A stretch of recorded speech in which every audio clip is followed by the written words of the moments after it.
Hi. Hello, I am a Jimbles. I am glad to join you here on a very Jimbly afternoon and evening. Boy, has it been an excellent day. Fairly fantastic in every way, marketable, except, good God, my wrist is sore. Yes, the one that is currently holding this massive oversized mug. But when you got a brand, you gotta stick to it. Speaking of brands,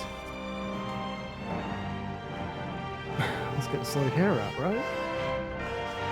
You have one nerd. Real gently up in here, that's the spirit. Plus extra lighting, dark room. Very good that is logged in. Mods enabled. Mods enabled, sure, but are they entirely fucked? Don't do this to me, buddy. Don't do this! Double checking you can't see anything. Yeah, that looks good. I have had an excellent day, and I hope you have as well. It involved parenting and hanging out with loved ones, and that's the dream. Isn't it? Ooh, and I'm very excited to play some Baldur's Gate 3, but who knows if it'll work? That's the thing we're going to discover together. I love that one's just labeled password. Yeah. I'm pretty sure it's going to be reasonable, but hey, you can just chill for a bit. Yeah, it does taste them as stars. That's good. Logged in and connected. Great. Now show me the fucking app. God, gotta remember not to do that. Anyway, congratulations and welcome. Congratulations and welcome to Board Hermit for having 36 hours already in Oblivion Remaster. I hope it's good. I think the best thing I've seen so far is not only did they keep the meme lines in where someone, one example where someone in their line read has, wait, shit, let me try that again, in the game. That's amazing. Oh, I'm sorry. Hermit, that's a good point. I want you to update. Just scroll down to the update button. No. Okay.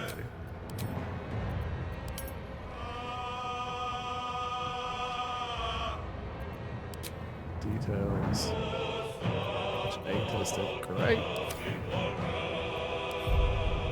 Let's just see what happened. Oblivion Remastered. I love. The thing is, I will open it up and play it for a few hours and like get lost for even longer, and then go, wait a minute, I haven't enjoyed any of this, and then stop. Which is not great. It's just those games. Essentially, all of Bethesda. Yes, including Daggerfall. Yes, including Arena. All of them. Except Elder Scrolls Online, I will play for a while and realize I don't like large-scale explorer games. I didn't like Fallout New Vegas for the same reason. That's why I'm terrified I'll hate Avowed, but I probably will love it. Who knows? Who knows? Oh, correct around a jank. I think the most hilarious meme I've seen so far was bugs fixed, bugs introduced. Like 2 expendable sections in the remaster. Good job. Love to introduce further bugs. It's amazing. Also, you should. I don't want to give him too much shit, but Bethesda didn't make the remake at all. It was farmed out. I don't know if at all is true, but it was farmed out to another company under Bethesda's supervision. So if you wanted to joke about them not making any games other than Skyrim, that can still stand if you'd like. If that's the joke you want to make, it's still totally viable.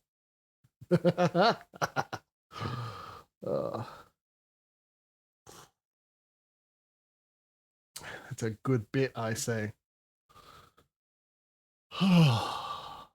Drinking my decaf coffee, decaf mocha. Resting after some dinner of roasted Brussels sprouts, brown rice, a little bit of chicken and honey soy sauce. Emma made the roasted Brussels sprouts. Thank you, Emma Stitches. It's just an excellent medley that we made for Baby K, including the brown rice. Hello, Violet.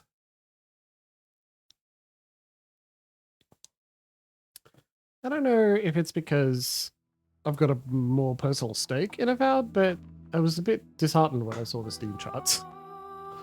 When there was a quick comparison. It's like, I found this Oblivion Remaster. Steam charts. So far, that's so far over there. I knocked my sock off.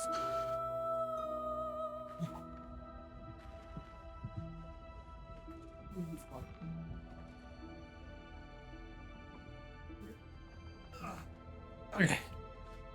If you clip that for the audio, enjoy it. There.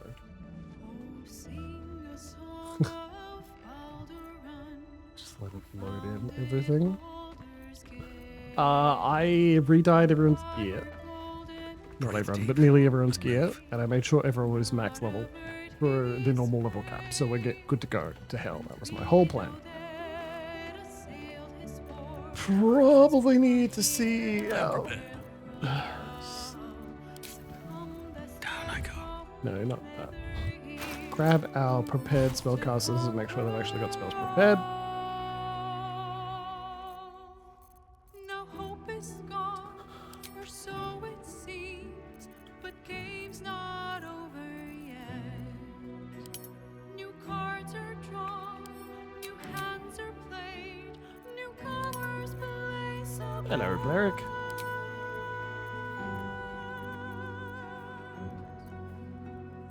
A naval wizard, devil gift, the 17 of 17. Good. What about you, Shark? And power charge. Acidity, okay. Cantrip's good. Now.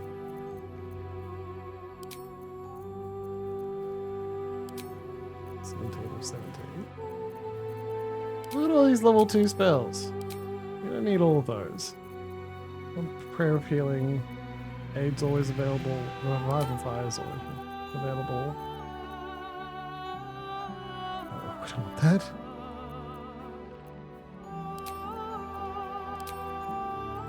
It's always prepared. Heal is not always prepared, which surprises me, but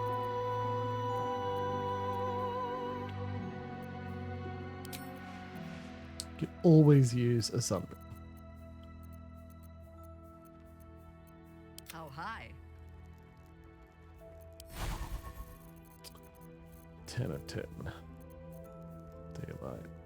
Daylight. Touch range weapon. No. Yeah. Always prepared. That's right. Erupting Earth. That's better. Enlarge is good. Cat herding. Yeah, it looks like it successfully opened, so that's a plus. I'm sure everything can go horribly wrong later, but in the meantime, we're doing well. Still chugging a little bit, but not too bad. Yeah, they're always prepared. Of course he has meta magic. Okay, that should be everyone. This is fine. Pay no attention to how bodgy this looks. At least things have stayed interesting. Actually, very bad.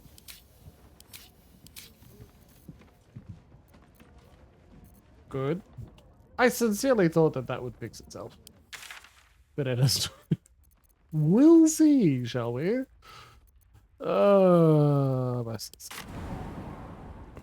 And then we're gonna sneak into the thing and either, oh jeez, pay the lady or sneak in.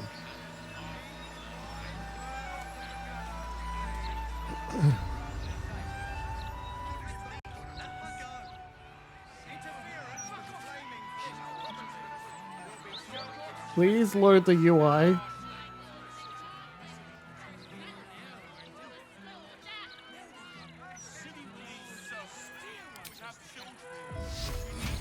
Well, this is gonna be fun. Light on my feet.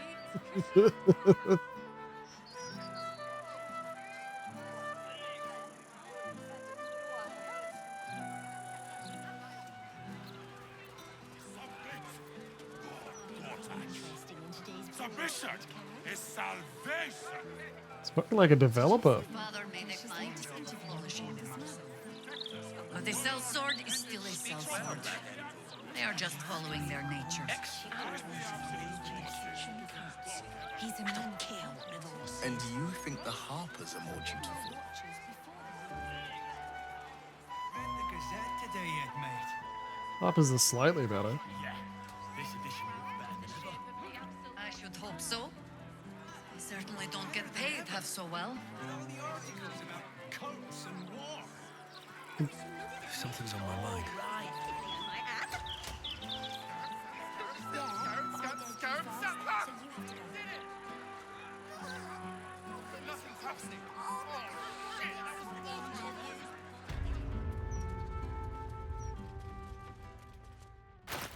Hell's sick. Oh yeah, those are dice. I was supposed to put them back, but I clearly did not.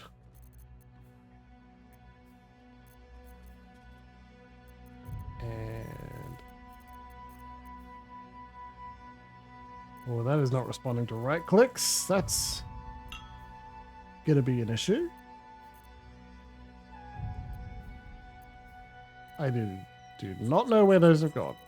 To the bottom of my inventory. Okay.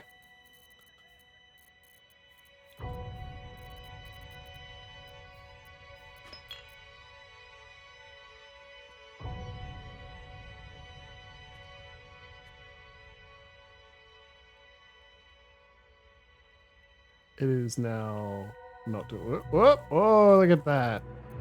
Oh. Well, I still can't right click on things. I think I need to adjust the mod option. So let's just have a quick save. Astounders the Greater. Stop concentrating. Good job, Astando.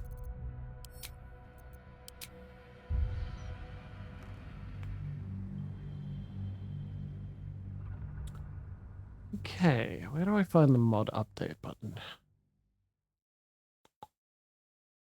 We'll figure this out. Don't worry. So just gotta right click on something else to see if it's my mouse that's balked. No, okay, my mouse is still good. You like that? What's enabled? Yes. However, install code.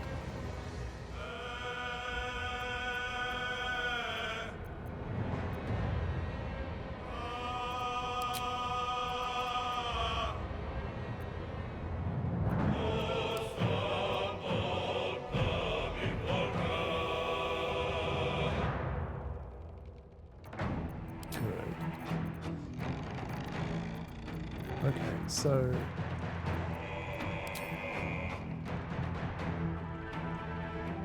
let's go to improved UI.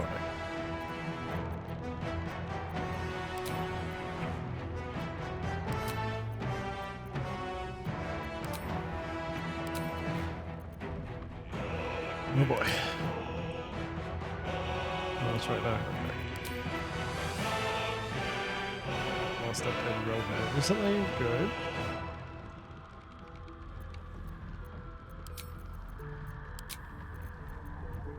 So I didn't have time to do this beforehand.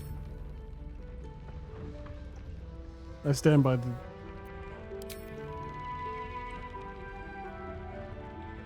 Oh boy.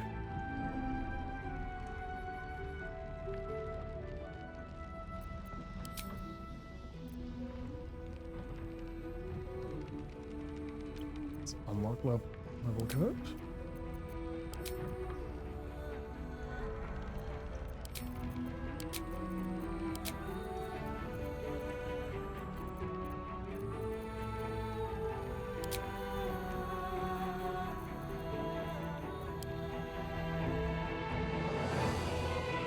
I thought it was patch 9, not patch 8. It makes sense.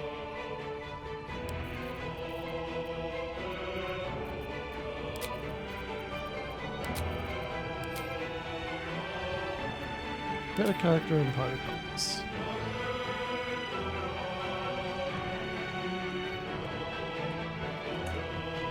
Listen away, buddy.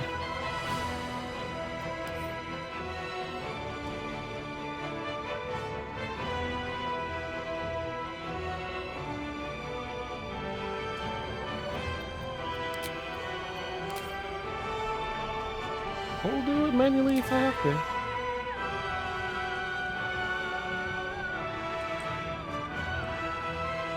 tooltips. Whoa, gee, okay. No space.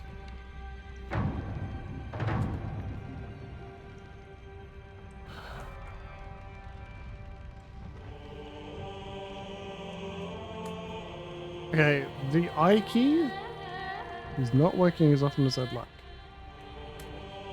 All the other typos are my own fault. Don't get me wrong. Faces of favor.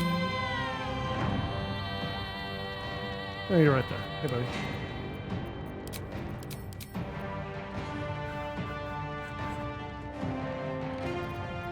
Pixel buttons, adjustable padding on it. Polyamid pixels.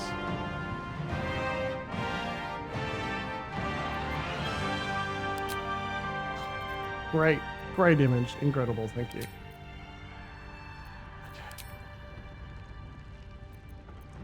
Alright, cool. A button to update all mods, kind of. That's what I think should be happening, but you know.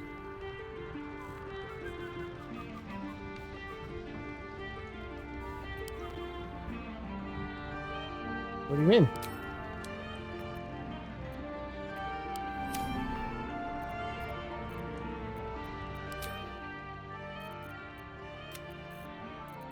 Like this.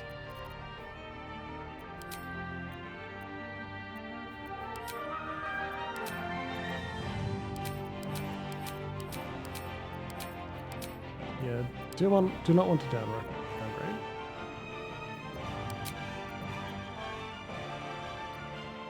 So, improved UI.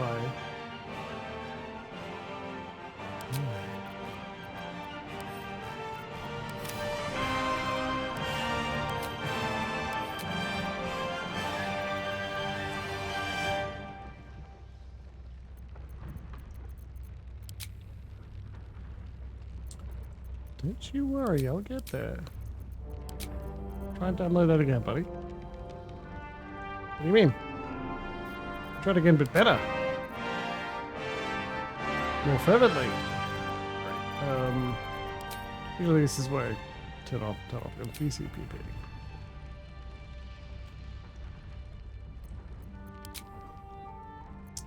Great. Close, reopen. This guy immediately opens the pawn. Good job, buddy. I'm very pleased. Okay. All right. Try this again. Don't get anywhere. We may have to try something else. I really hope not. I wanted to play Baldur's Gate 3 tonight. There it is. It does say patch number 8. Oh, God.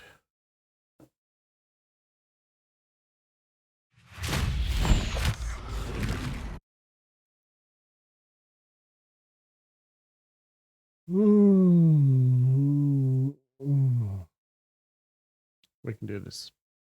I'm actually not that distraught. I'm mostly just hurting because of the wrist thing. I was moving a pram out of the way, making sure it didn't run into a wall. I was supposed to be piloting a pram. I did not heroically leap in front of the pram to stop it from running into a wall. It's well and truly my fault. But it wrenched my wrist. And Violets did say, yeah, it's probably a small sprain. I went, oh. Yeah, okay. That's reasonable, but also, that hurts. I'm back. Download this. Ah, son of a bitch. Yeah, okay. What if we load in now?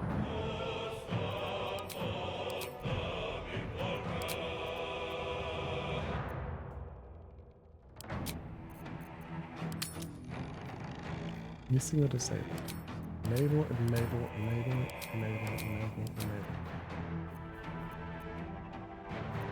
Enable? Version mismatch. Still do those anyway. Now start.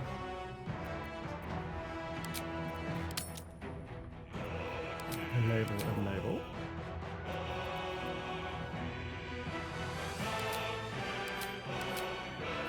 Don't downgrade, just start. Okay, let's see how that goes. Everything explodes? Well, fuck. Everything explodes. I have no UI. You know, like, well, no UI or some missing UI. Who knows? We'll see. Otherwise, probably werewolf time. Maybe Marvel Rivals. God, I could stream a shooter. Become a real streamer.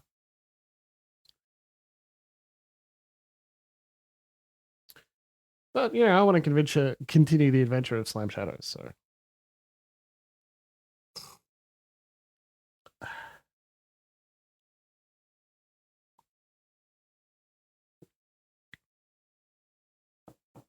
Hell, my calendar says I'm supposed to be doing Shadowrun.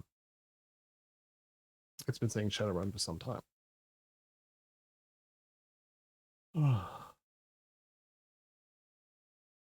So tired. Really need to remember to go obtain afternoon meds. And then I need to remember to take them. And I also need to remember to not take them when drinking alcohol. Of which I haven't decided whether I'm going to tonight or not.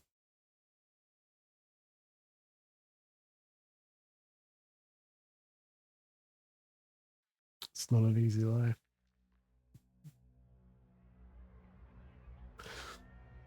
So I'm finally reading Parable of the Sower. It is as good and incredible as you may have assumed. Adjustable party limit installed. Great. Great. Thanks. I really wish I had my spells. Well, I can right click the people. So things could be worse. Let's go.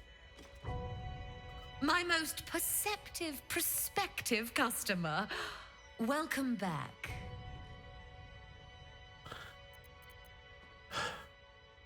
With regards to the House of Hope, I will grant a discount. A final discount, mind you.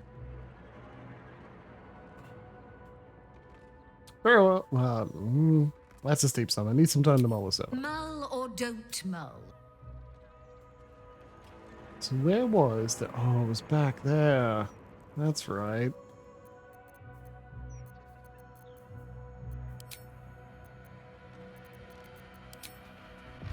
Well, I found Eldritch Blast. What more do I need?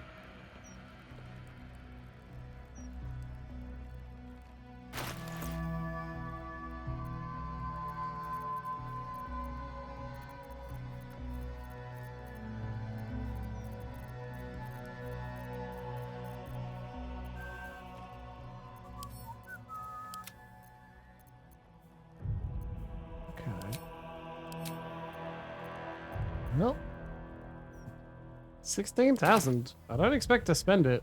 Let's just My most perceptive. Let's just do it.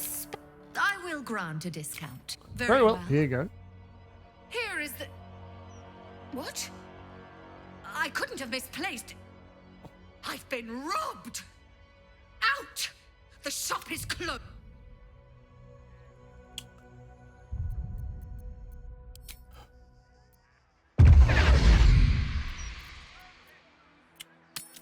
Okay. Scarab, scarab, terrible, idiot, fool! Scarab, no! Scarab! Good sakes!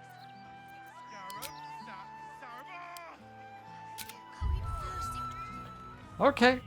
Right. Very reasonable. Very normal.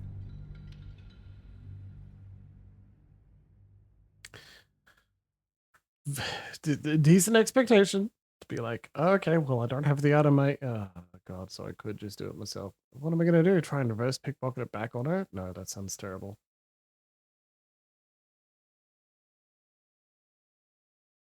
How do we sneak in?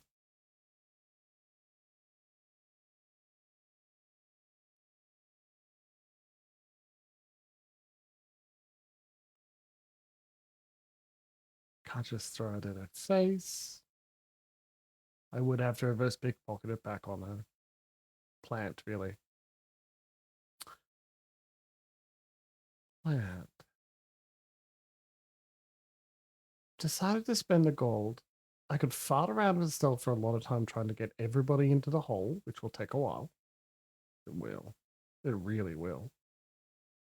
I could reverse pickpocket the book and whatever. Oh, God. I don't even know what it is. What is she referring to? Back on her. Then give it a gold. Could try and assassinate. She doesn't have a lot of health. And she works for Raphael anyway. No, she doesn't. That's a different Diabolist. May also be moot because it appears to have frozen loading. Oof, I may need to spend more time messing around with mods.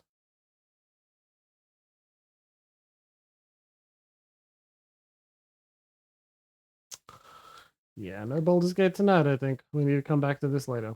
I need to spend some time figuring it out. What we're going to do is jump to Book of Hunger Games.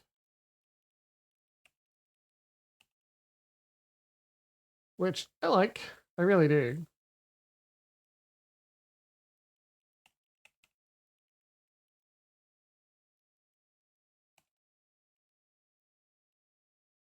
BG3 bought Hungry Names time. And timestamp of, wow, 33 minutes exactly we talked Book of Hunger Games. It also won't even close, so we'll force close that. Werewolf the Apocalypse Book of Hunger Games. I'm going to set up my little... Awoo! Yeah, agreed. Did I remember to set up a playlist? Because I don't think I did. Stopping ground. Downloads. No, I did. I put it in music temp, didn't I?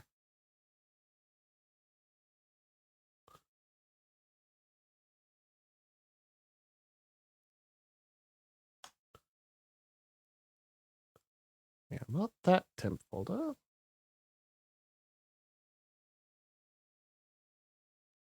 Nope.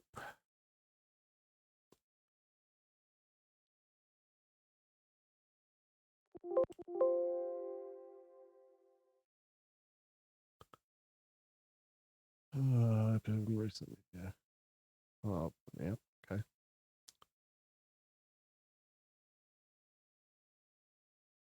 All of those are what I want.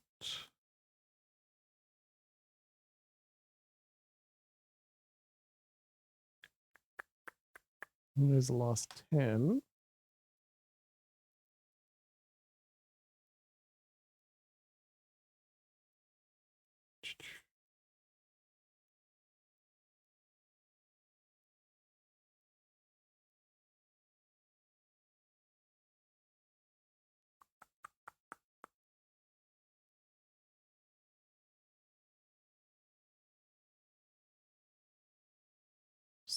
Games. Audiobooks I've definitely legally downloaded. Master boot record, which is good, but I don't have rights to stream it. So it doesn't super fit what we're going to be doing. Sam Valens work. Get on the Discord, kitten, whatever that is.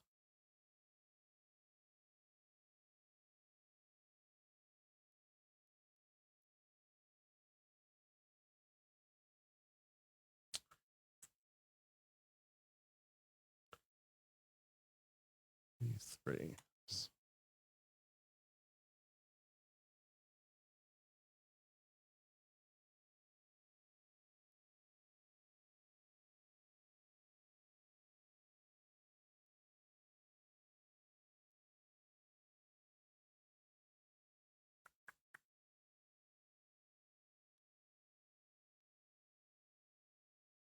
Concerned Apes soundtrack.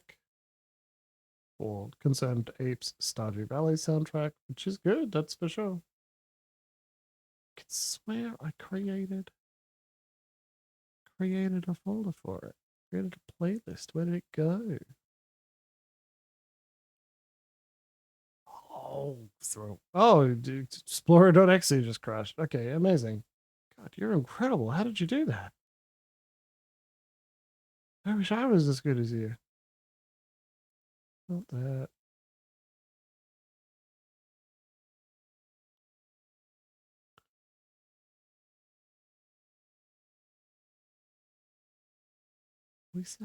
Twitch streams. Look a hungry names. So I put them in here? No, that's just a recording. Oh, jeez. We may need to just jump through with other music, I think.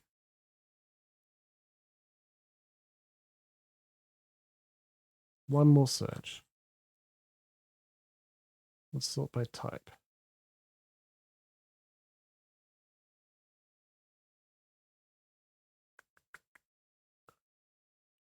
Boards.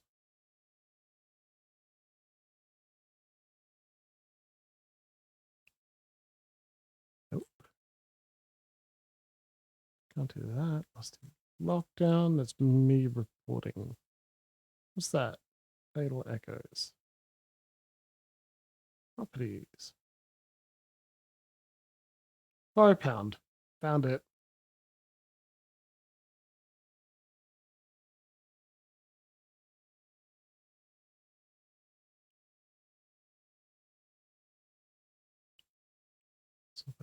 Oh, you son of a bitch.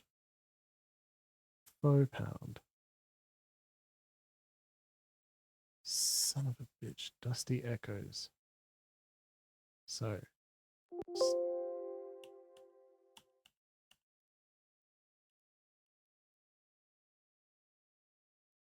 Where did you go?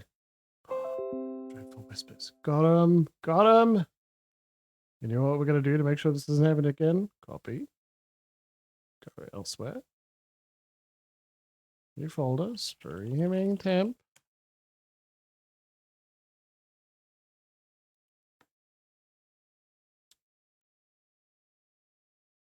Royalty-free music from £4.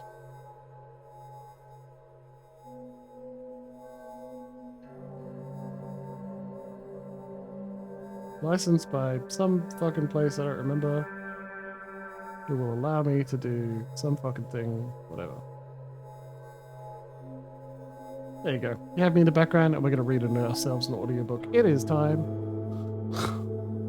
Discord kittens. Yeah, well, you're doing the right thing. I'm going to do a display capture. I need to remember that you can see everything on my computer. And then, Werewolf the Apocalypse, Book of Hungry Names. We are Penny October, the Urge of the Crescent Moon with 2 rage, currently in man form. We are charismatic, intelligent, weak fucking nerd. Most of the time we support the litany. Humans must understand. Answer a spirit, we can still win. We're wearing a preppy outfit, got a dagger, library card, and we're a business barrister at Byzance. Journal. I may have... No, I was hoping for like the most recent thing. Anyway, the game is updated. We're starting chapter. Well, hopefully not too far. You check that host flyer. Hogthorn is open tonight at Hadley, and St. Homunculus is playing. Oh yeah, okay, we are restarting the chapter. Well, let's start again at Hogthorn and have fun with these fucking Nazi werewolves. Spikes bursting through grid. Elton, you were for a trip to Hadley. Brideshead reloaded. To find Nin? Yeah, let's go take it a Hogthorn show. Done some research, but apart from Bandcamp, there's very little online. I think Hogthorn has problems with the police. Maybe Nin doesn't want Daphne creeping on her. I heard that. Daphne, get out of here. This is private business. Yeah, fuck off, you nerd. This nerd knows something you don't. The cult of Fenris is back. Oh no. They're the fallen tribe, right? They turned against the litany and the Garu nation. They consider themselves to be all that's left of the Garu nation. To them, the other tribes have grown soft and weak. They view all of us as traitors and cowards, tainted by corruption and weakness. Did you take that seriously? No, Elton, my opinion on the cult is the same as yours, and for similar, eminently practical reasons. They're nasty, printless little bigots, but they're bigots who believe that they have a coherent ideology. Are they threatening Lynn? That's essentially it, Elton. Fenris is moving on Nin because he thinks she's weak. And from what I've learned, she is. And from what I can gather, Nin has permanently lost the wolf. This is not the temporary embarrassment we all suffer, especially glasswalkers. This might be permanent damage. How can she lose the wolf? I thought she was born a wolf. It's true that she's wolf-born, what we used to call a lupus, but some trauma burned out her rage. I don't know what happened to her during or after the Battle of Graves Farm, but it was probably bad. This is useful information. Thank you, Elton. I'm glad someone understands that I'm actually trying to help. You now have 3 useful pieces of information. The cult of Fenris is trying to claim territory in the valley, Nin has lost the wolf to a degree none of us has ever experienced, and your online communications are vulnerable to intrusion by Spider. Use them however you wish. I'm going to call Roscoe. We'll take his van to Hadley. Penny, be ready to depart in 1 hour. Roscoe's van rolls onto the end of your dirt road around 8 o'clock, then rolls into town and picks up someone you only vaguely know, another old burnout named Fornham. Roscoe tells you that Fornham was a promoter in San Diego during the golden age of West Coast punk. That's slightly less interesting than the burrito Elton gives you, which you eat as you roll east over the bridge. The van retraces your last trip to Hadley to investigate Jasper Heaney as Fornham plays a CD of local metal bands from the 90s. Normally, Elton says, speaking quietly so that Fornham doesn't overhear, I want to patrol these lands in lupus form. We've neglected them for too long. Also, you need practice running across a footbridge when bicyclists aren't using it, but I don't want to miss the show. Nonetheless, as Roscoe turns onto a badly paved road, Elton peers out the window and says, Stop the van. You roll to a halt. Elton snuffs the rest of his burrito, then pulls the van door open, and almost instantly disappears among the trees. What's up? Fornham asks. Stay here? Roscoe tells Fornham as he follows Elton into the woods. You find the Shadow Lord standing in a grassy field, just barely screened by the budding spring trees. It rained all last week, but now the mud at Elton's feet is dry enough that it's starting to crack. He's wearing his familiar frock coat, and when he turns to note your arrival, his white mezzanine t-shirt is pale blur in the fading light. Beyond him, the spherical structures of brick between 5 and 8 feet high dot the hill. More are visible deeper in the forest. The wind whistles among the bricks, and it sounds like a woman screaming. Elton hesitates and forces himself to examine the structures. This close, you can see the remains of glyphs covering some bricks, but everyone has been effaced, smoothed away.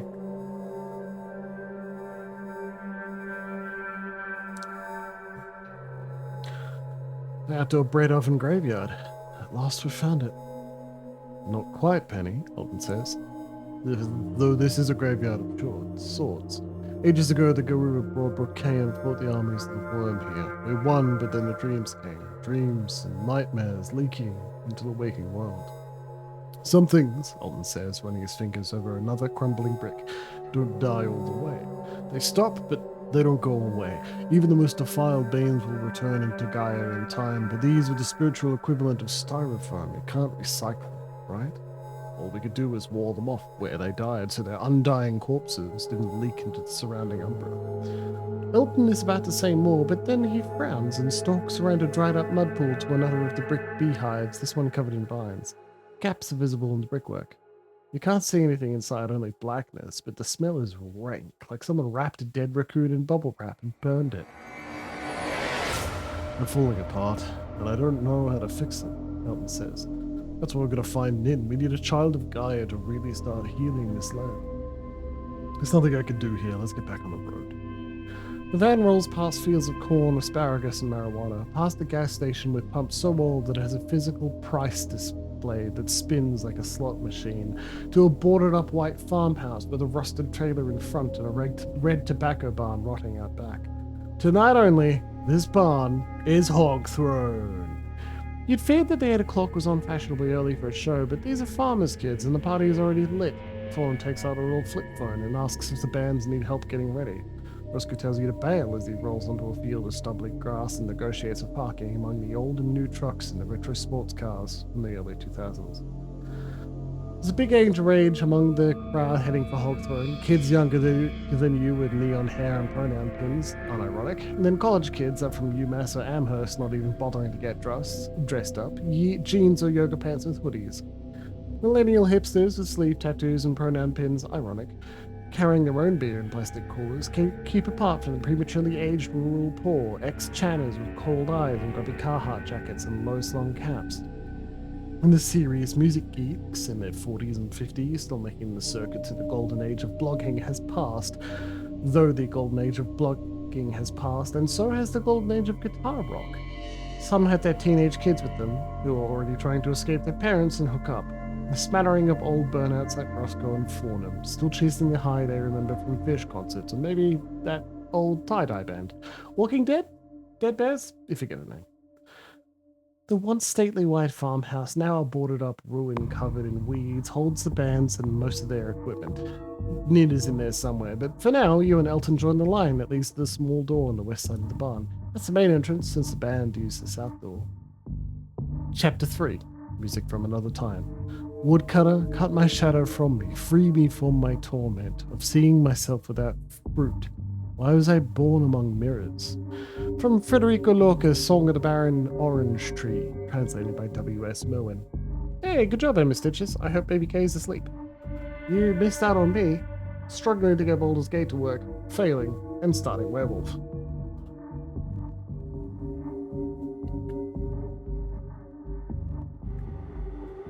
It's Hungry Names and audiobook time. Where the hell is Elton? A second ago, you were both standing in line to get in, but the Shadow Lord had disappeared. Aren't Brits supposed to be good at queuing? A wall of sound from inside the barn rattles your tall boots, screaming guitars, and a vocalist who sounds like he's getting played alive. Hey, Penny! A familiar voice shouts over the vocals. You turn and see your boss standing behind you. Penny wears an elaborate costume of black veils and fishnets that nonetheless reveals quite a bit of her ample flesh. Hell yeah. Her face is painted in some kind of retro goth style with huge blue black chunks of angular makeup. Her fingers flash with silver and opal rings. You watch her hands carefully. Fucking hot. Oh, well that sucks. Well, I'm glad you got in eventually. What brings you to Hawkthorne? She asks.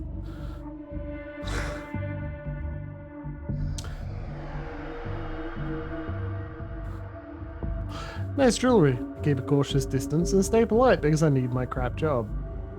Why, thank you, Penny, Penby says, beaming. I get these earrings my last vacation to Venezuela. She flicks the silver and obsidian crystals. I only take one vacation a year, so I need to make it count. And these... You can't tell which of her rings she's pointing to, but it doesn't matter, because after a moment, Penby looks over your shoulder and waves to a friend of hers. You've seen the woman before. She owns a pottery store in town. They struck up a conversation concerning the low integrity and questionable hygiene of their employees. Try to ignore them until you're able to pay your $5 and head in. That's funny because, like, when you call her, do you know that no one has been getting their tips? Like, she blanks you anyway, there's no way. The 10 books to replace them all. By the time we read it through 7, he was asleep. That's so cute. I think it was last night or the night before, I settled down with a book. Like, you want to read a book? And he goes, yeah. I'm like, all right. Brown bear brat, and he pushes it away and goes, no, and then slams his face into the pillow. Hilarious. The sonic assault is immediate as you hear a step inside. It sounds like Elvis in a bag of wrenches fell into a combine harvester. The lead singer is dressed like Hermes, the Greek god, with a ducktail, a rhinestone-studded leather jacket, and a magic wand. This must be Sacre Pompadour, the rockabilly band. From what you've heard while standing in line, the schedule is Sacre Pompadour hosting a Drag King show, then Squitty the Gotti, then Nin's band. You push past the winner of the Drag King contest, a leather-clad figure with a huge white wig and pantaloons made of motorcycle parts named Bonnie Prince Harley, and look for Elton. But he's already vanished in the crowd. Too late now, Alexi. Your hunt for David Benicki is also involved with Fillmore hunting you through an unfamiliar city in the depths of winter.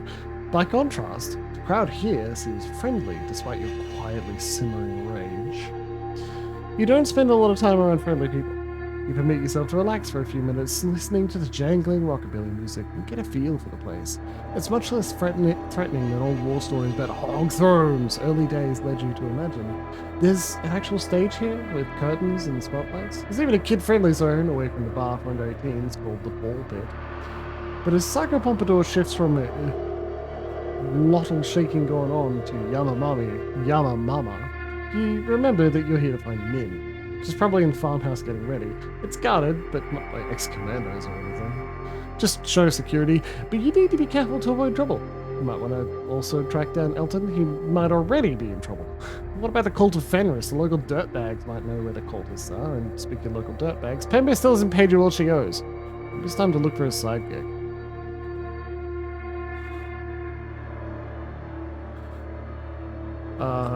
Result of investigation I think is bad. Oh, that's not amazing. Manipulation and composure isn't terrible. Dex cards, wits awareness. It's always a wits awareness. Wits awareness. Fuck it. Charisma plus persuasion. Yeah, let's do that instead. Let's find a side gig. Act friendly with the older folks and look for gig work. And then we'll find Elton. You think you see someone you recognize in the crowd, but you can't be sure. Lots of vaguely familiar faces here from around town. You think that Fornham guy funds Hogthorn, so you look for him, but he and Roscoe have both vanished. So you start chatting up the crowd, mostly older guys who might need a young person for gig work. But they're more interested in the music than you pitch, and you can't get anywhere. Drag King show ends with Bonnie Prince Harley crowning a new prince consort to general applause. Everyone throws Embry Borgs at them like it's rice at a wedding as Cycle Pompadour plays them out. Then a horrible puppet drops from the rafters and starts chattering in a high-pitched synthetic voice as a new band heads for the stage. You recognize the horrible puppet from Lucinda's studio. This must be Squiddy Lagotti. Lil Nas X plays through tinny speakers as the next band gets ready. The metalheads boo theatrically, but younger people hit the dance floor. It's so nice to be in a warm barn, tail swishing. Wait, those aren't your thoughts. They're mine. Hello again. It's been a while. Note my grace as I went to the tall grass to sit up before you and lick my paw. I look much better than last time, don't I?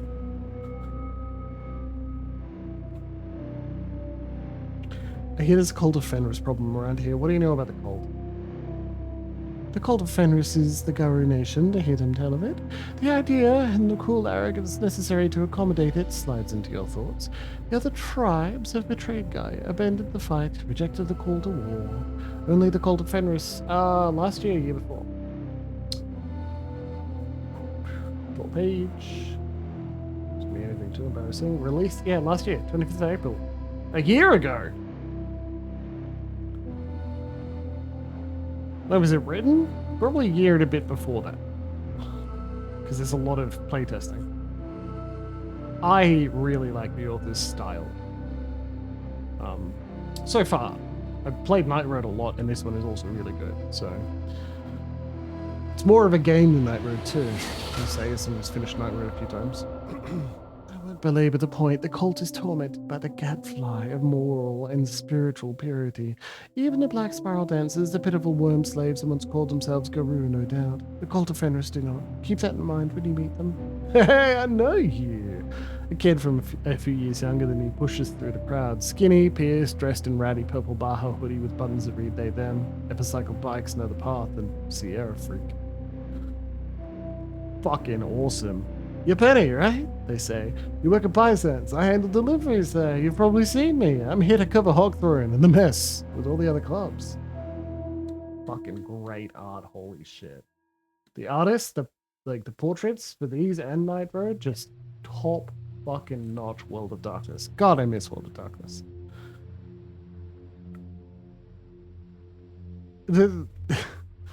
Do the other clubs not live up to their name? Because we're on a farm and I haven't seen a single hog.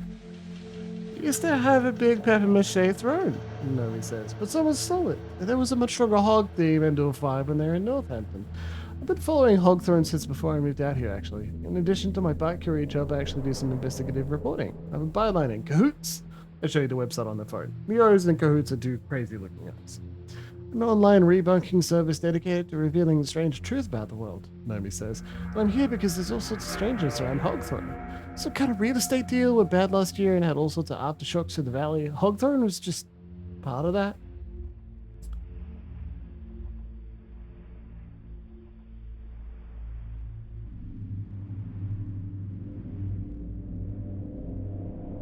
We want a date? We want to do an actual wolfy thing.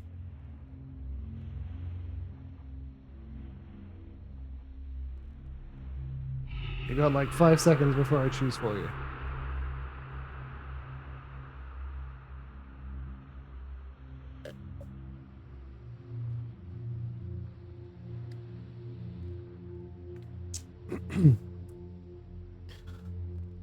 We'll get into that in a second, but hey, after tonight is over, you want to get dinner or something?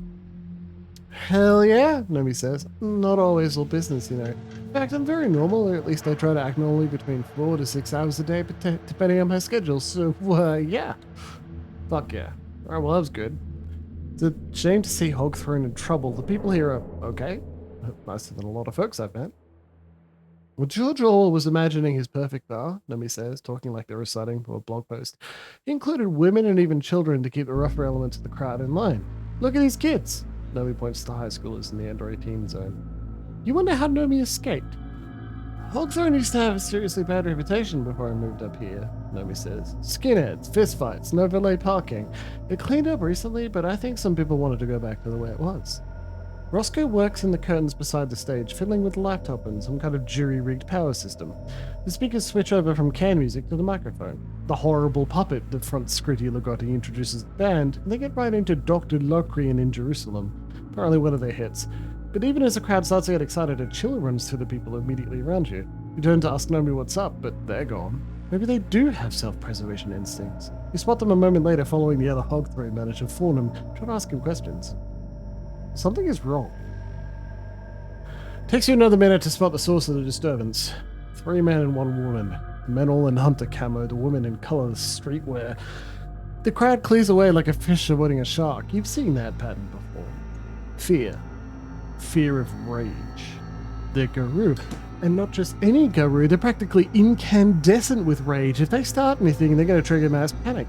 The Scritti Ligotti plays obliviously on, and most of the crowd ignores them. The Garou approach you. You? What did you do? You're that boy from upstate New York, the apparent leader says. Bald with a brown goatee and bright blue eyes. Short, at least compared to the other men, as he's not quite 6 feet. When he stops in front of you, the stink of him keeps rolling like a cloud of poison gas across the trenches. Everyone still near you retreats from the musk, leaving you alone with the other Garou as they fan out. The leader chews his lips and says, "You're on my land, and I didn't introduce you to and you didn't introduce yourself to Fenris."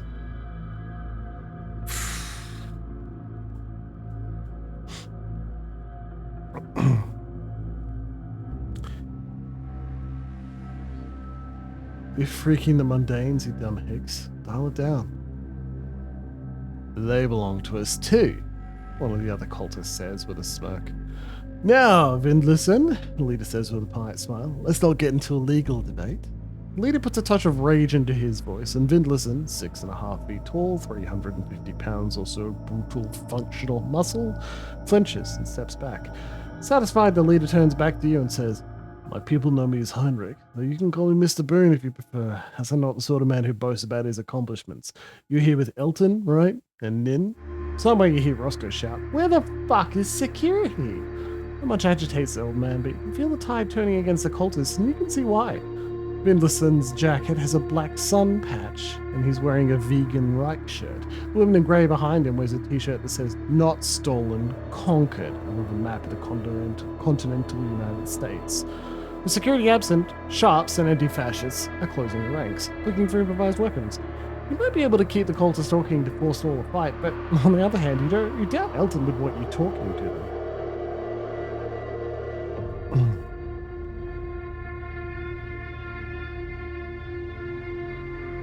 And you're here with Fenris the Mad Wolf, except I don't see him in your little pack. Maybe I can keep them talking with insults. "We're all mad wolves, Penny," Henrik says. His tone is conversational and bantering, but his companions look like they're in agony, as if any amount of civility is torment. The cultists know what they are. It's the rest of you have forgotten. Shadow Lords pulling with immigrant gangsters. Silver Fangs seeking deeper into clannish degeneracy every year. We wanted to work with the other tribes to find strength in all of them. We looked so hard, but there's none. The Garou of Broadbrook failed, and look what's left. The girl here lost the wolf, a pathetic cripple. And you're here to what? Rescue her? Is it out of pity? The Scritti Ligotti finishes Dr. Locrian in Jerusalem and starts up brushed with shadow, dusted with darkness. You feel the crowd's mood growing even darker. They've seized full bottles of Sprite from the juice bar, the closest thing they can find to weapons, since there are no cans or glass bottles. If Heinrich notices, he doesn't seem to care.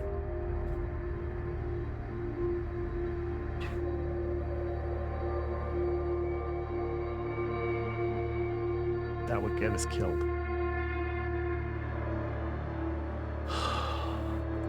Composure, awareness. That's our best bet. Oh, I'm talking, trying to get a feel for him, saying carefully neutral. Fenris isn't a fan of pity, I think. We're not fans of the weak, Heinrich says. You keep him talking, hoping for something useful, but he just bloviates, expanding on his philosophical theories. After a few minutes, you get the impression that Heinrich is mocking your attempt to get him to say something incriminating or technically useful. That's when a middle-aged woman dashes her full solo cup over Heinrich's head. Get the fuck out! And then the whole crowd is screaming. 2 more cups, a mostly full Borg and a liter bottle of Mountain Dew smack the cultists. Beer and alcoholic Pedialyte slosh over your tall boots. Somewhere you hear Roscoe shouting, "Where the hell is security?" You can see at least 4 guys in hog-throwing t-shirts pushing through the crowd. They separate Heinrich and his people from the increasingly furious crowd. Heinrich looks your way with a self-satisfied smile on his face, despite the white claw dripping from his beard. You spot Roscoe in the crowd, chatting furiously. From what you can hear over the band, there is supposed to be more security personnel, and Heinrich never should have gotten inside. Roscoe is furious, and it seems like something has gone wrong with Hog Throne already. We try to think it through. The cult is here in the valley because of the destruction of the Broadbrook Garou has left a power vacuum. But why are they here, specifically at Hog Throne? Do they want Nin, or is this part of a more conventional power grab, an attempt that controls some of the considerable money that flows through these illicit clubs? What you need to see Heinrich not as an individual, but as the center of a knot of spiritual forces working on him. These aren't your thoughts, they're mine. I actually have more thoughts to share.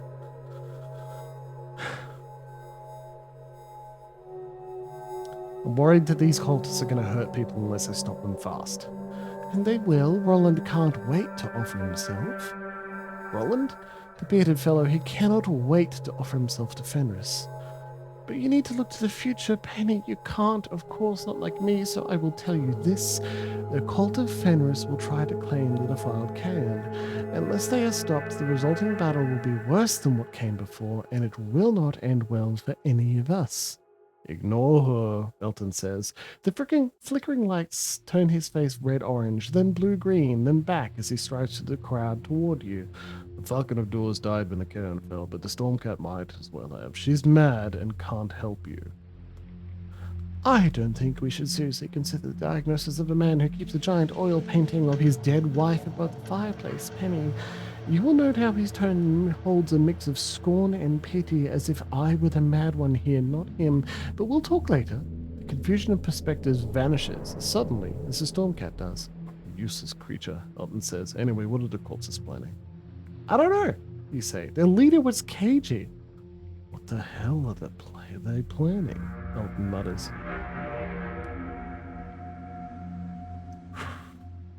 I bet they want to know more about the corrupted Kaon too. Maybe they think Nin knows something. Maybe she does.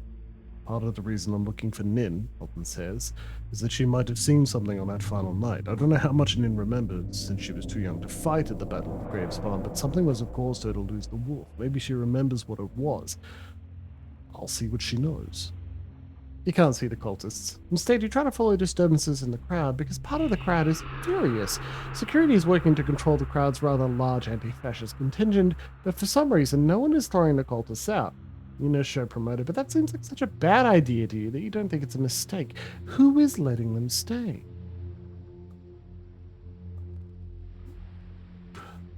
What happened to that woman in grey who was with the cultists? She just vanished. One last thing about a party in an old tobacco barn is that you can just look out the slats to see outside. Outside you see smokers, people taking calls, and the big, crudely rigged up junction box covered in wires that run into the barn and then down toward the street. You spot her outside on the far side of the barn from the white farmhouse smoking a cigarette. You get a good look at her when the headlights of a parking car slice across the field. Messy auburn hair, colourless eyes, grey scarf around her neck.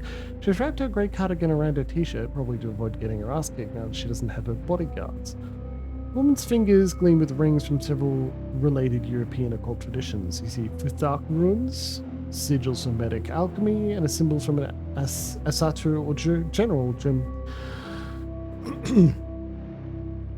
You see Futhark runes, sigils from Hermetic alchemy, and symbols from Asatru or general Germanic neo-paganism. Most of her rings are silver. She's not Guru. The woman might know something, but she's definitely some kind of occultist. You would need to impress her with your occult lore to get away with her. I talked to the occultist, turning all my supernatural knowledge toward impressing her and learning what she's doing with occultists. Bitch. Racist. That fucking thing. Conquered. Good God. The occultist watches your approach, her expression haughty and unafraid. That's not surprising. She didn't seem to fit the cultists either. You're Elton's pup, she says. It would be nice if people stopped referring to you that way. Penny, you say. Giselle Dedican, she says, holding out a hand to shake. You ignore your instinctive fear of her silver rings and take this close. You can see the scars on her wrists. She snatches her hand back and covers them with cigarette-burned sleeves, but you don't think she's just a cutter. You think those scars form patterns. You're not Guru, you say. Oh, Giselle says, her tone dripping with contempt. What am I then? You scan her rings and paraphernalia. The Sartre-affiliated esoteric pagan, you say? A real thing, though most of your iconography was invented after the spread of gardenery and Wicca. The real thing, she says, amused. You've got sigils into your arms, you say, which means you're either insane or you have real power, and the cult of Fenris considers mental illness a weakness like any disease. They wouldn't tolerate you unless you were useful to them. She tries to pull her sleeves down again, then shrugs and lights another cigarette. She takes a long drag, but she doesn't seem to breathe it out. Instead, smoke rolls out from beneath her scarf. I'm assuming you're helping the cultists expand, you say, gesturing to her hidden t-shirt. I look after my own interests, Penny, she snarls. But she watches you carefully to the nicotine haze. Giselle is on her own path, one that is momentarily compatible with all of her boons. Might that change? Before you can start working that angle, Giselle says, that Vietnamese guy is looking for you. Roscoe, scared out of his damn mind. You might want to calm him down before he makes a fool of himself. She turns pointedly away from you and you head back inside just as Scooby Lugotti finishes up their set. Yeah, I don't want to forget break, but I'm pushing it back a little bit further. I want to go until my voice gets tired and I need some water. Because reading a lot of text is harder than it seems, and a lot of the time it's just listening to me fuck around with Baldur's Gate, so make sure you get good time to settle in and listen to the audiobook. There's no time for canned music this time. The Saint Homunculus doesn't have a puppet lead singer to hang from the rafters before their set begins. The frontman tests his mic and launches immediately into a crowd pleaser. Cry Havoc. You heard this one when researching the band. I talk with the witch, Giselle. What does the litany say about human occultists? The litany is so old that its warnings predate human magic as it's currently practiced, Eldon says. But my mother was a student of the occult arts and of occultists themselves, and she told me there were two paths of real power, too much knowledge or too much pride. The smart ones were bad enough, but the pride ones were always worse. I think Giselle is the second type. My main worry with someone like Giselle is that she can consume the spiritual energy of the chaos. What if she wants the cultists or us?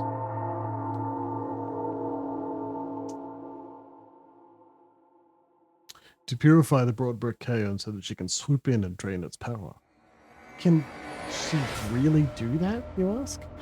I've heard it's possible, Eldon says, but that's a long-term problem. Right now, we need to worry about the cultists. So what have we learned? We need to figure out what's happening tonight. I've learned that the cult of Fenris chieftain, or whatever he wants to call himself, is Oliver Boone. He works for a company called Uvid Development, a real estate and brokerage firm. And apparently they're in protracted legal disputes with every club in the valley, including Hogthorn. You glance up at the rafters of this decaying barn. The question is obvious. Who would ever want this Hulk? I have an idea, Eldon says to your unasked question. The cult doesn't care about the farm. They're trying to exert control over the clubs because the clubs are good sources of revenue and the cult of Fenris have cash flow problems.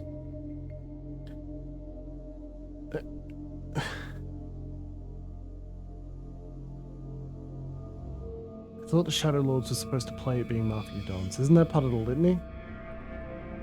I'm gonna make you wear my t-shirt that says racist, Eldon says. Why do you have a t-shirt that says racist, you ask?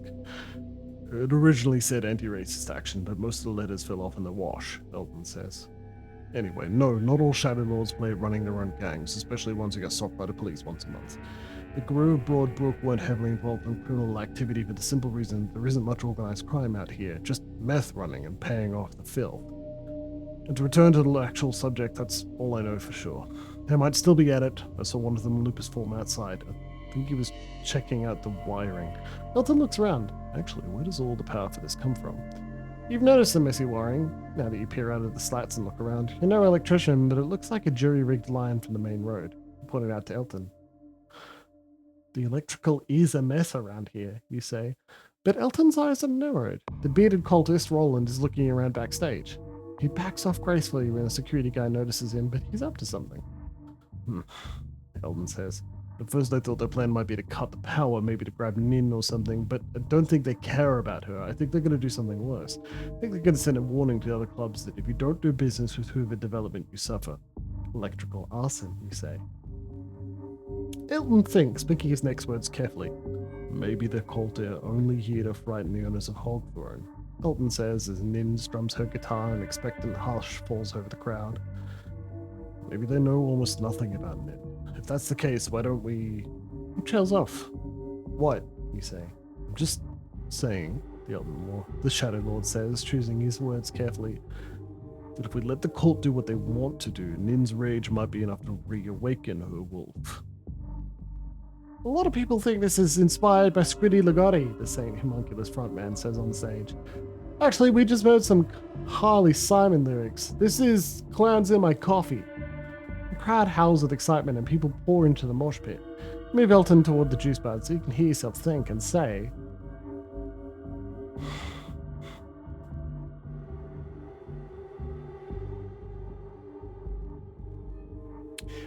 Among other problems, shape-shifting on stage violates the litany. We can't let Nin lift the veil in front of all these people. It's worth it, Elton says. Delirium will clear this place faster than a fire will and hide what happened. Look, we need Nin to remember the wolf. Isn't there some other way, you ask? There's a rite. A long, complicated, and expensive rite that will drain our land's spiritual resources. We can conduct the rite and hope it works, and that's our damaged land, and that our damaged land can survive the drain. We can use the energy that these idiot cultists have already brought to Hogthorn and do something smart for once. Saint Homunculus switches to Who Smites the Tiger, a high-tempo song that throws a mosh pit into happy chaos. You spot Nomi dancing amid a sea of glitter and neon, chrome and black leather as the scene kids collide with the metalheads on the dance floor. But you don't have time to watch the crowd since Elton is still pushing his point. Wait, why am I even arguing with you? Do as I say, Cobb. Check the barn doors while I slip backstage. You cross your arms over your chest. You take the litany seriously, but Elton isn't the leader of your pack. You don't have a pack, and Elton's plan involves rending the veil and possibly burning people alive. The Shadow Lord growls in frustration, but he's unwilling to force the issue. You haven't known Elton for long, but you suspect he lacks the high-handed arrogance that characterizes other Shadow Lords.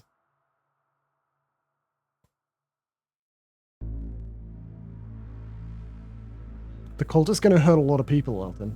We need to stop them now, before someone dies.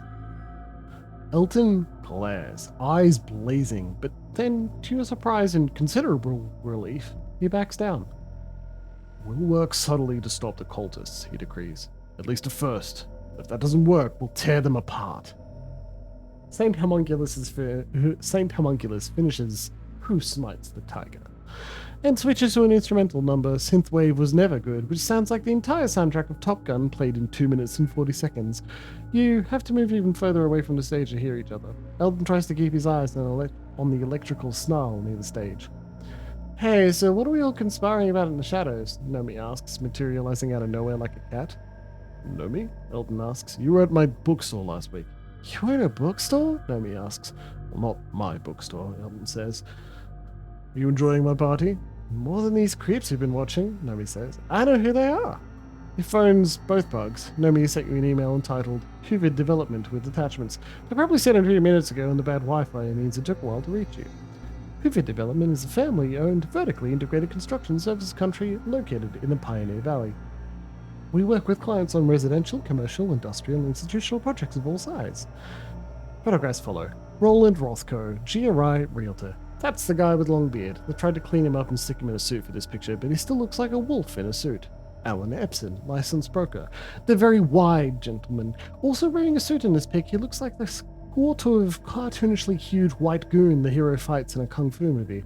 From here, there's a link to Boston Globe article on Irish-American punk clubs pushing back against white nationalists. Nomi has identified Alan Epson as one of the latter, who calls himself Windlerson.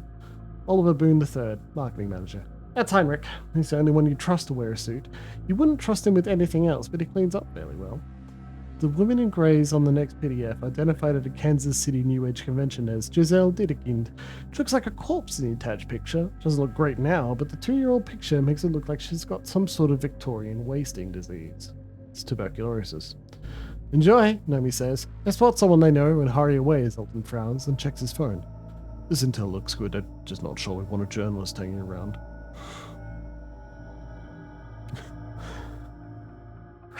We absolutely need new allies and new ideas. We shouldn't reveal anything, but I think we should work with Nomi.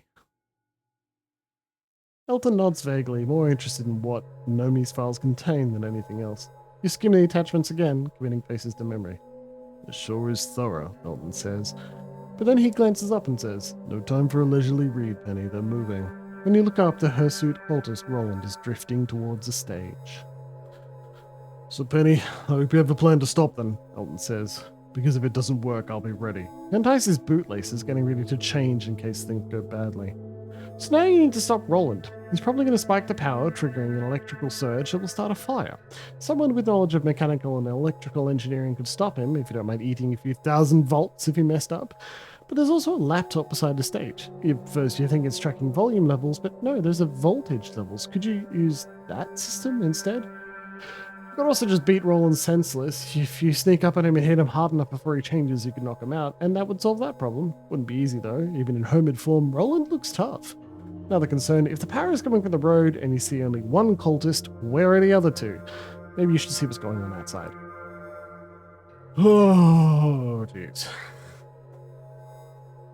Where are the other cultists? Look around for a second. Oh, yeah, that's dangerous. Please, please, please, please, please, please, please, don't lock me in. Don't lock me into this choice. Okay, cool. Yeah, hurry outside past the smokers, following the snarled electrical lines past the jury rig junction box and the boarded up farmhouse to the edge of the parking lot. From there, you can look down at the road. Heinrich is up on the utility pole, his face dimly illuminated by his phone as he texts. Looks like he has to coordinate this operation with Roland, which means that if you could distract him by, say, throwing knives at him and knocking him off the pole, you could ruin the whole plan. Dex aim? That's not good. Okay. Intelligence, that's our key stat. Computer? Oh, that's bad. Mechanics? Oh, that's also bad. Why couldn't it be academics? Mechanics? No. Dex aim? Dex 2. Aim 1. Okay, let's fuck it. I shifted into my Glabro form, giving him strength and accuracy I need to knock Heinrich off the utility pole.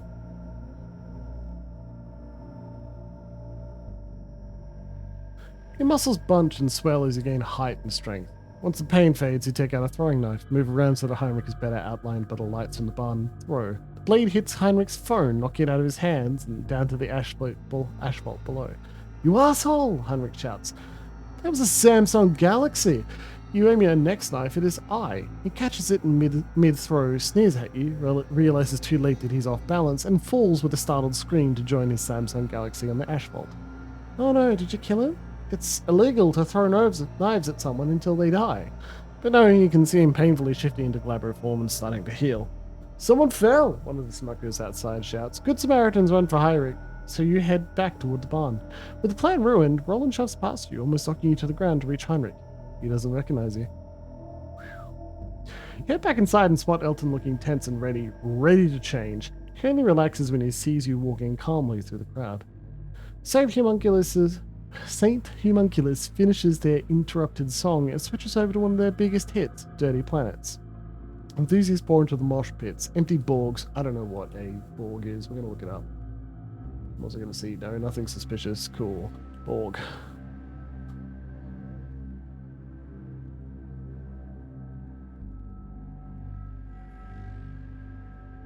Borg refers to a large custom mixed alcoholic beverage typically made in a gallon jug that has gained popularity.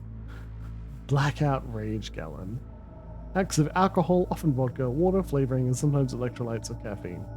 Blackout Rage Gallon. Fucking hilarious. Empty Borgs fly, bouncing off the rafters. Roscoe sticks a security guard in the main entrance and another at the real bar to stop underage kids scoring so many White Claws. He keeps an eye on a healed but still rumpled-looking Heinrich, who is arguing with Roland, trying to blame the Hirsute Guru for the failure. The witch Giselle watches the screaming match, then she stalks away, moving with purpose. What's she up to, you think? Elton asks. He moves to follow her out the door, then stops. Wait, where's the big bloke? Vindlerson. Should I follow Giselle, you ask? While I look for Vindlerson. Yeah, Elton says. Maybe we're not done here. You step back outside. The air is cool now. The wind blustery. Carrying with it the smell of spring flowers, Giselle cuts through the lot, watching the woods on the far side of the field. Humongous binoculars. That's great. Watching the woods on the far side of the field. She stops, checks her phone, then frowns. Keep moving. You're definitely not done here. Manipulation, intimidation. Manip. No intimidation. I don't know, I have all my fucking stats. Charisma and persuasion. Charisma, persuasion. 3 dots. No, I can't remember what they are in between each. Wits and clandestine. Wits is 2, clandestine is nothing. Fucking hell, Penny. You need more stats. I reason with her. I won't get too aggressive. Instead, I focus on how she can do better than the cultists. You sit between 2 parked cars, hands raised so the witch doesn't immediately attack. What do you want? She snaps. Shifts away so that she can flee or jump over a car. I'm here to talk. Maybe you can exchange some useful information. You dogs only bark, she snaps. We're not the cult of Fenris, you say. You're not sure how much to revisit. You're not sure how much to resist revealing to this human woman, but you say, this is our land, and we're working to get rid of the demon that poisoned it. A flicker of interest. Not sympathy, but this witch seems curious about what's out there in the woods. Heinrich thinks he can destroy the demon, she says. Dozens of werewolves tried and failed. You say, if Heinrich tries fighting that thing, they'll all die. You're willing to fight, even when the odds are bad. It's not hard to sell your total conviction on the matter. You've seen the graves. Giselle calculates for a moment and says, the cops are coming. Heinrich stationed them and a news crew in the woods. I've tried telling him that it's off, but no one listens. No Wi-Fi means that your best hope is an old-fashioned call. Roscoe's the oldest, so you try him. He picks up on the first ring. What? His voice staticky over a kick drum. Cops and news crews are outside, part of Heinrich's plan. On it, Roscoe says and hangs up. That news crew is going to show up looking for a story like illegal club burns down, and instead they're going to get cops hassle local kids, Giselle says. Heinrich is going to look like a fool. He won't forgive you for that. That's when the cops turn on their high beams and sirens and roll into the parking lot like they're storming the beaches at Normandy. You blink and shield your eyes from the glare. And you look for Giselle. She's gone. Achievement. Party on! Stop the cult of Fenris from ruining the hog throne show. So this is written permission from the property owner, Roscoe tells the sheriff, handing him a photocopy. It lists the dates and addresses, and this, he rummages through his backpack and then hands a municipal police officer another sheaf of papers. This is permission from the town for a music event on this date. You'll see it's all notarized. I've gone ahead and emailed you copies of all the relevant PDFs. The sheriff and the Hadley police officer stare down at each other, then look back at the dozen cops and deputies who've rounded up the shot hog thrown down. Interesting that there aren't any EMTs or firefighters. Interesting that there aren't any EMTs or firefighters among them. Elton whispers to you from his spot on the grass. Just a news crew. Cops were really excited to hurt people. No, I want to apologize to him. I'm sorry you didn't get to outsmart the cult of Fenris your way. I hope we can still heal Min. Might not like how I do it, Elton says. The reporter looks miserable. She keeps staring at the barn as if it might still burst into flames and give her a good story. The cameraman is having fun filming the crowd. When you called Roscoe, he ordered security to slap drinks from the hands of the under-21s and moved more dangerous-looking elements outside in case the police attacked without cause. Tattooed anti-fascists and bright-eyed cross-punks staring the cops down, and Bonnie Prince Harley looks ready to charge in with his motorcycle costume, but the cops look defeated. So is everything in order? The old man asks. The sheriff shoves the wadded up paper into Roscoe's chest and storms off.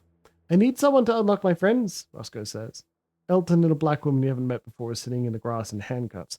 A Hadley police officer pushes you away from Elton, then grudgingly frees both of them. The cameraman records every second of it. So does Nomi. You spot Heinrich and the other promoter Fornham talking with the plainclothes police officer beside the van. The detective, or whoever he is, shakes his head angrily and signals for the police to roll out. They don't even stay to watch out for trouble, though the journalists keep recording. Nomi tries to cheer up the reporter, telling her that maybe something will burn down next week. A bass line starts up back inside. Same Homunculus isn't done. The cultists are gone, and so is the other promoter, Fornham. People are swarming back inside to catch the rest of the show, screaming with excitement after the adrenaline spike of the aborted raid. St. Homunculus is only supposed to play an hour-long set, but they promise to stretch it out 1 minute longer for every t-shirt they sell. Roscoe empties the bin halfway through the next song. Though you've thwarted the cult of Fenris, you and Elton remain on high alert. You watch Roland as he slinks around the edge of the barn, but Hogthorne security is watching the cultists now, and they're not allowed back inside. Elton monitors the electrical equipment around the stage so that no one can get close.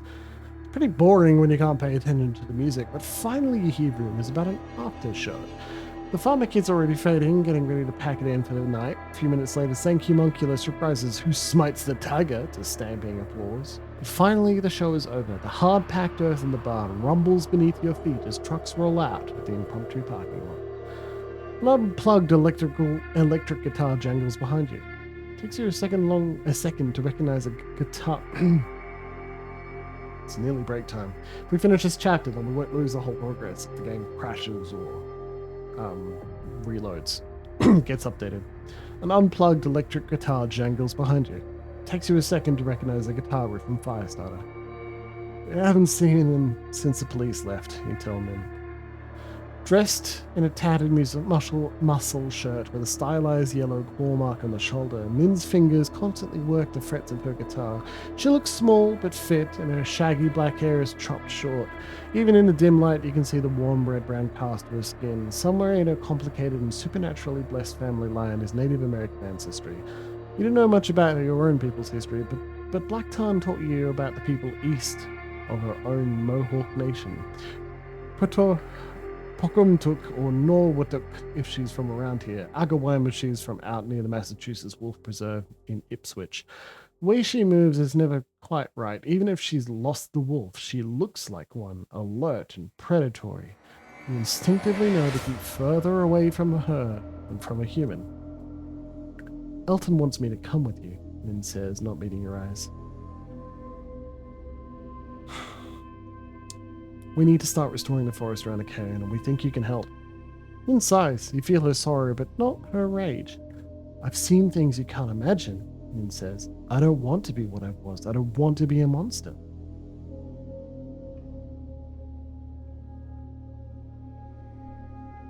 There's more to being a Garou than rage. How can you be a child of Gaia if you can't channel your spiritual heart? What if I want to live a normal life? Min says, but before you can answer, so Elton wanted to let Hogthorne burn, did he? My policy is to never give the cult of Fenris what it wants, and it wanted to start a fire. Nin strums a few chords and says, good idea, but now I'm useless to you. She sighs. You're certainly not useless, Elton says, separating himself from Roscoe as the latter helps break down the sound system. Inconvenient, maybe. The Galliard watches the Shadow Lord. She's as wary as a cornered fox. Are we the only survivors? Nin asks Elton. The Shadow Lord shakes his head. Patrick Hodge is in Holyoke and Melody's up in Ashfield. And of course, there's Roscoe and some of the other survivors are among the three families.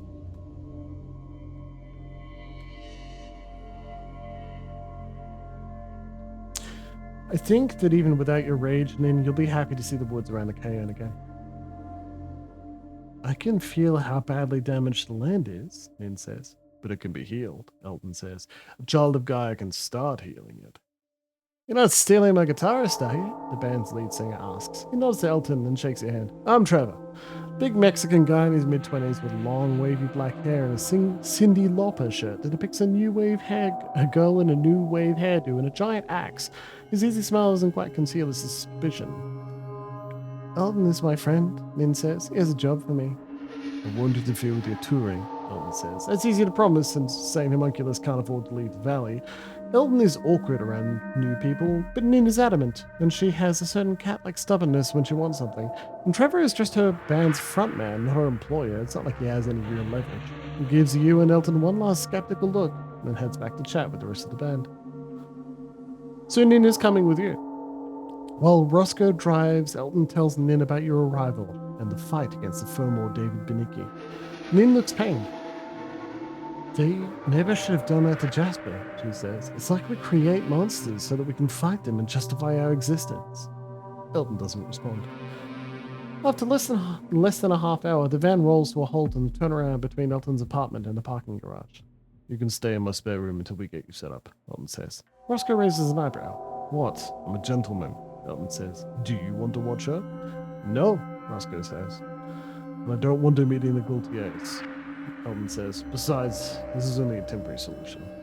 Nin seems entirely unconcerned. She grabs her guitar and backpack and hops out of the van, followed by the Shadow Lord, who is telling her about the rite he hopes to perform.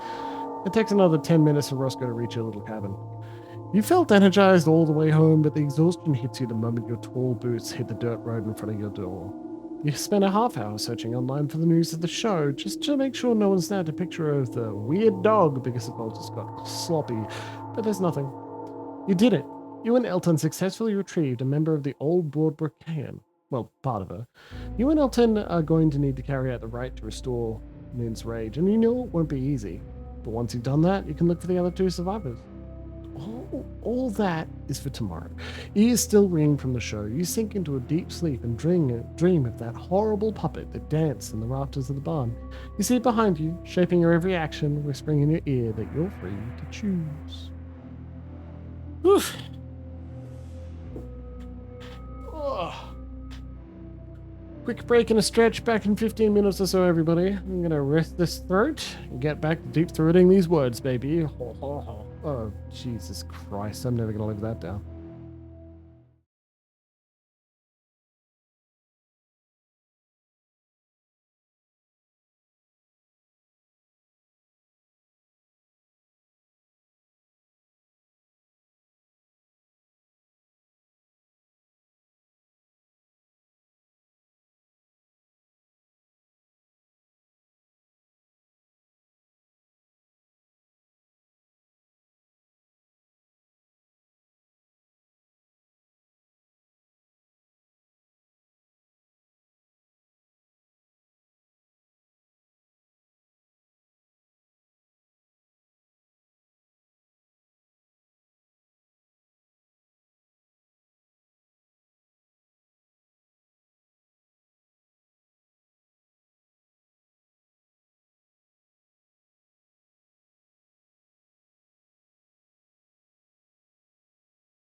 Alright, cool. Sexy ass guy. Sexy Jim's ass too. No, it's not pictured. Here. This is the final of the Drifter. That Spoke series. I'll probably get more from the series because this one's been pretty good. But yeah. Yeah, I did move a little bit further from the mic. I hope that's okay. It's just while pouring because I can't keep track of where I'm supposed to be. We should be alright.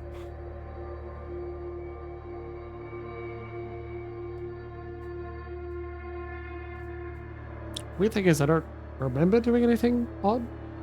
Okay, we're good.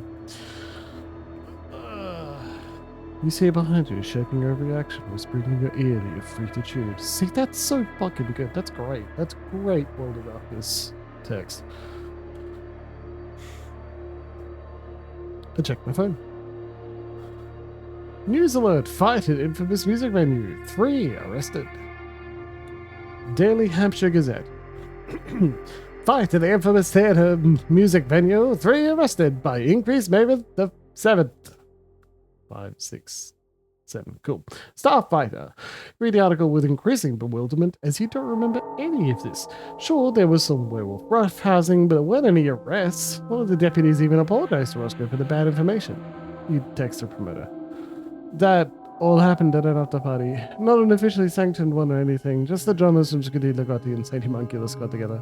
And the drummer from the Psycho Pompadour, I think, Silence Sinus too. I know you're young and you don't need an old man's advice, but my advice is never go to an old drummer after party. This one's got nothing to do with us. No, you did great, don't worry about it. Email from Roski-san. CUF appointment. I ran this by the media lady, Daphne. She said it was okay to talk about it here. The security guy I've used before named Conrad Merritz worked for the Fenris, or the sort of nationalist groups we regular folks use when we want to be hateful, I guess. I had no idea. He was an airman and he knew sound systems and could keep a crowd in mind. Never had a problem with him, but now he's gone. A ghost. Can't find him anywhere. He CC'd Elton, and as you read, Elton's response pops up. Thank you, Roscoe. I discourage you from investigating this man on your own. We will look into it. Email from Scarpa. Where is? I know you fucking know where... Sorry. I know you know where she is, so don't fuck... Wait, Scarpa's voice? Yeah, Scarpa's a dick. Hold on. Let's gargle some beer. I know you know where she is, so don't fucking lie to me. I know where you live. I could be there whenever. But you thought you did such a good job, little Cub Scout, because she's fucking gone again. You got her out, but oh no, she's gone again. Like you didn't do anything, because you can't do anything, you fuck up. Can't do anything but ruin and fit for Clay, and now back Black Tarn. We don't even know where she is.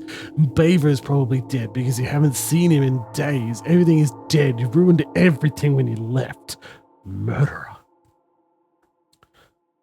I rephrase things and inform Elton that my black contact in New York is looking for a black Fury Theurge lost in the Umbra.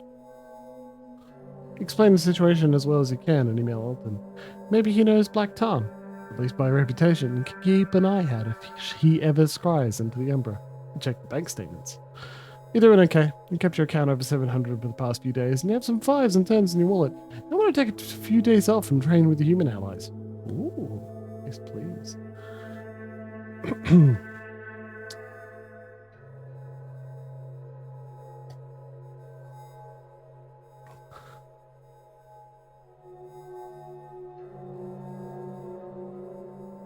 Let's get some slightly better fucking stats. Let me visit Lucinda's studio.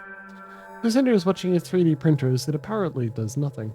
She appears lost in thought when you arrive, but you soon realize that it's not her macrame Death Star, that's drawn her intense focus, but the recent past. What happened that final night? She wonders. I mean, really? What happened to the Broadbrook Cairn? Oh, well, that sucks. Thanks, I missed Stitches. Maybe it's literally impossible for me to know. You see the spirit world, Penny, and I don't, but I still want answers. I want to know how the 3 families in the Guru who thrived for centuries collapsed almost overnight. I came here for answers, and I intend to get them, Lucinda, don't worry. That's great to hear, Penny, Lucinda says. Now let's see if I can teach you anything useful. dexterity, intelligence, no, athletics, persuasion. Fucking computer and mechanics, right? You got the intelligence, we should have fucking computer. It's crazy that we don't. It surprises you how much Lucinda knows about computers, but she's always used them in her work. The artist introduces you to the early 90s demo scene and how they did what they did, and from there, aware of why you need to hone these skills. Hey Willow, if you're listening, because Cleric Bard is watching, remember not to use a real name, go me. Please, chip in here if you've got anything exciting to say about the 90s demo scene. And aware of why you need to hone these skills, expands her lesson to cover all of the old parts of computer networks that someone should have secured years ago, except no one ever did. You're no computer expert, and those illicit skills you've read about are mostly for the modern tech, spoofed Wi-Fi, that sort of thing. Lucinda offers backdoors that have, in some cases, been around since mainframe times, and that you can still use. Only once you understand the old school tricks does she expand into the latest operations. Your reward for passing a final test, which involves a desktop PC from 1991, a modern laptop, an Android phone, and a Wi-Fi enabled printer, is a nylon bag full of techno goodies. Now you have extra SIM cards, a Bearfang walkie-talkie, a garage door opener, the shiny new GPU for your laptop for rapid password cracking, a LAN tap, a key grabber, a wireless adapter, and a USB loaded with the worst digital poison Lucinda knows how to find. You already have plans to adapt that USB. Yeah, if you know anything cool. For example, you know how it says a shiny new GPU for your laptop for rapid password cracking? I needed Willow to explain something very obvious to me now, in retrospect, and I'm really grateful she did. I said, why does crypto and AI use AI? Crypto and AI use GPUs. That's not rendering 3D polygons. And Willow very patiently explained to me that a GPU is now just discrete processors. That it's not, it may be somewhat specialized for processing graphics, but honestly, it's just a block of power that you jam in, a block of computation that you jam in and give it discrete tasks. I'm like, oh, fuck, of course, obviously. No, not graphics card to crack passwords. Good bit. No, 90s demo scene. 4K demo scene given for these. 4K demo scene. Tell me more.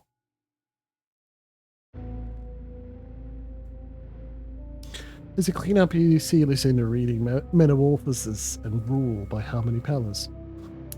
The great shock of mechanical computation as such during the 1940s, a shock hinted at by von Neumann and Turing, but never fully articulated except in suppressed manuscripts, was that ideas previously considered only that such as subjection or 10 suddenly gained physical reality in space and matter as a result of constructing analytical engines. It was suddenly imperative to decide in what way numbers were real because they had abruptly become real in a new way and had begun to infiltrate and propagate within the chaos of matter in motion we ordinarily call reality. Certain delineations of definition had to be established with great haste, lest math, whatever it is, whatever it wants, overwrite our physical reality, spreading from the first computers to devour everything. Your head buzzes. You shouldn't read this. 3 days. 6. That's fucking awesome. I'm stealing that. Thank you. I'm going to annoy a math friend with that.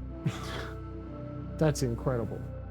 I just need to turn off screen capture for a second because I'm opening Discord and I don't know what it's going to open to. Yeah, exactly, Loxy. And you can change what that dedicated purpose was. Now, that's not...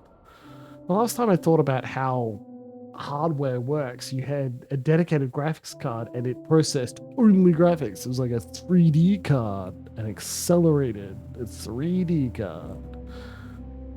That's why I just bought new things. You made a table for your table. Yeah, well, I know these hackers have nothing on you. It's one of the reasons I was like, hey, time to call for Willow for expert advice. 3 days, 6. We're going to get mechanics. And then more computer. Lucinda does a lot of work with metal, and she practically has a whole foundry in her studio. She's happy to teach you the boring stuff in exchange for you actually doing the boring stuff once a week or so.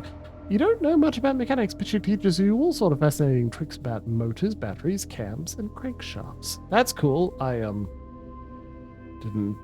That's cool. Oh, mechanics is still one day? Let's go.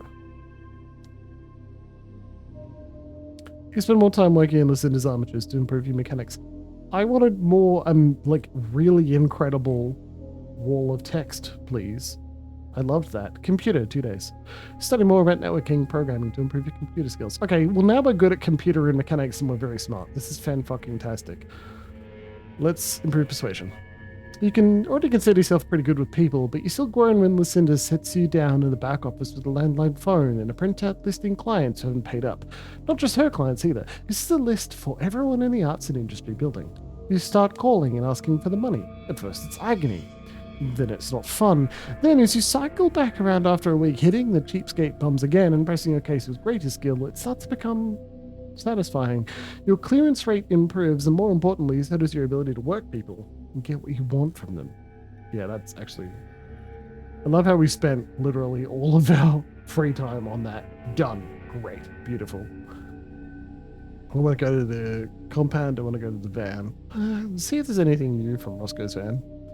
Roscoe has snuck up into a recording studio next to the town's ugliest mural. When he sees you, he nods gravely and says, "It's good that you've come. I'm happy to teach you, of course, but more than that, I hope you can restore the honor and dignity of a once great pack. I'm just a man and I can't speak for the spirits, but I know all of the survivors of the Battle of Great Farm, and I know how hurt they are. I hope you can work to heal them."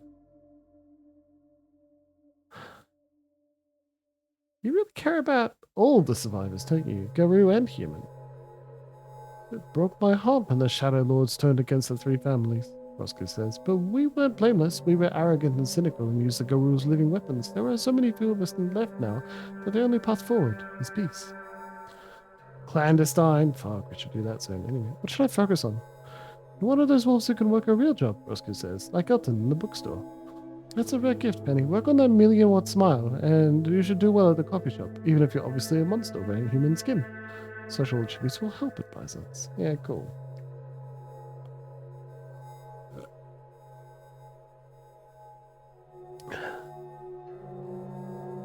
You need to know more about this cult of Fenris. Go search for Heinrich online. Unlike mortal occultists, Garou can be cavalier about the need for secrecy, trusting that the delirium will fog memories and confuse searchers enough to keep them safe.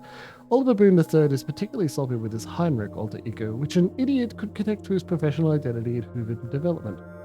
Despite several false starts at one, Heinrich doesn't really have a manifesto, so you have to assemble his position and beliefs from dozens of forum posts and website comments. To sum up, inspired by the Northwest Territorial Imperative, which saw white nationalists flock to the Northwest US states in an attempt to establish a white ethno-state, Heinrich has spent years looking for an ideal place to organize the cult of Fenris alongside an ideologically compatible human population that will settle as a sparsely inhabited, politically vulnerable, and ecologically lush territory. From what you can gather from 2 clues scattered across dozens of websites after a failed attempt in Maine, he settled on western Massachusetts. Heinrich's plan is to establish what he calls a clean population of humans brought in from all over the United States, place them in positions of power, especially among the police and emergency services. Okay. Real world white nationalist strategy. Here.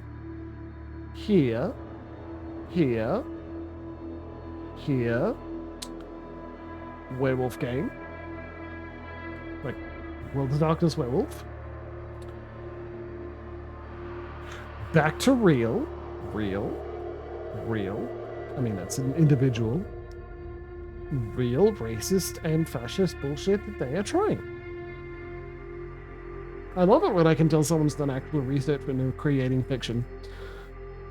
But what about Gaia? I thought the cult claimed to be true defenders of the earth. Is there anything like that in here? You do not, under any circumstances, have to hand it to the cult of Fenris. Love a drill reference I get, too. Excellent fucking tweet. You do not, under any circumstances, have to hand it to the cult of Fenris, but Heinrich actually does outline an environmentalist vision for his actions. On several occasions, Heinrich addresses militant anarchists and fringe environmentalists that he obviously thinks he can flip. He's clever and subtle, weaving together an apocalyptic vision that pits good and simple people willing to defend their land on one side and the machinations of industrialist bankers and the military forces they control on the other. He also presents a kind of anarchist agrarian pastoralist world of healing after the war is won, where small self-sufficient communities maintain themselves in accordance with nature. This is old-fashioned deep ecology focused on populations rather than consumption. Heinrich throws some numbers around at one point, estimating the need for an immediate 10% population reduction, mostly among low-performing races in Africa and South Asia, followed by a 50% reduction managed through local governance that can enforce the laws of nature. Eco-fascists. You do find one interesting concrete fact. A forum poster who is almost certainly another cultist asks, why Western Massachusetts? Massachusetts. Okay. And Heinrich answers in a straightforward and bewildering fashion. Because of how the locals failed at Vermont Yankee. Vermont Yankee was a nuclear power plant just over the northern border within the Broadbrook Cairns territory. It was shut down in 2014. Clay told you that the Great Cairn to the east destroyed it, and their victory encouraged him in his pact to bring down the pipeline. So what the hell is Heinrich talking about? You consider heading up there, but that sounds like the sort of place that calls for a whole pack of werewolves. So, not yet.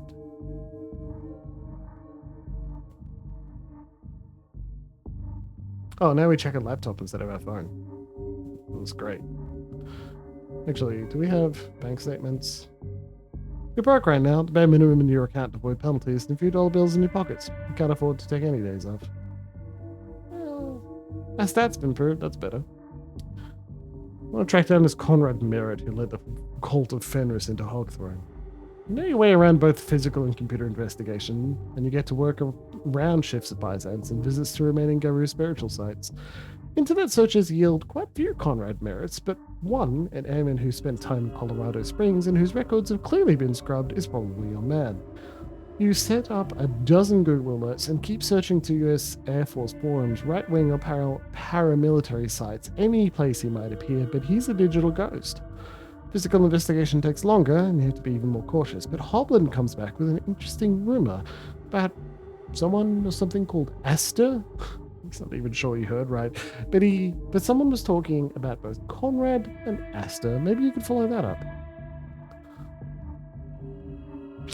I text Elton about a rite that will restore the wolf to Nin. The Shadow Lord takes you back with the address in Florence, a half-hour bus ride north of your cabin. 2 a.m. Bring a raincoat. You take the last bus north, and scout the woods around the town of Lupus Swarm for several hours. It's a beautiful spring day, especially since the hay fever tormenting many of the locals doesn't affect you, and it's not until 1:45 that clouds spread across the night sky. You pull on a plastic poncho you found left on a bench and approach the address Elton gave you. The house, that is not quite a mansion, rises in stately desolation above the overgrown box hedges under a crooked crescent moon. A light at the entrance to the port of Cocher flickers intermittently. Hoblin's Jeep is parked out front alongside a beaten-up sedan that you don't recognize. No Comrade tonight. He doesn't like all the darkness much.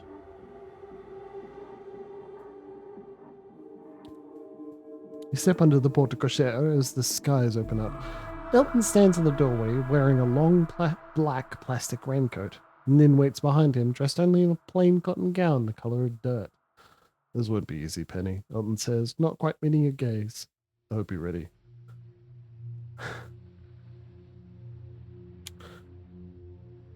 What's my role in all of this? I understand how important this rite is, and I don't want to screw it up.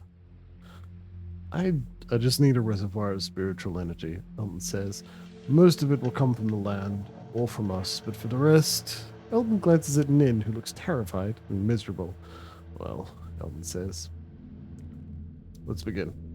Aw, shoulder dude, that sucks. Sorry, man. Hey, everyone send love Comrade's way.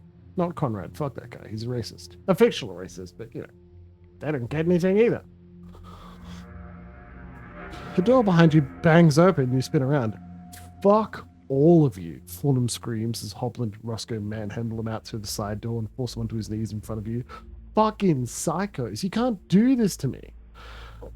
Mr. Fornham, you brought a fascist gang to my friend's concert, Elton says. He's trying to sound calm, but you hear how his voice shakes.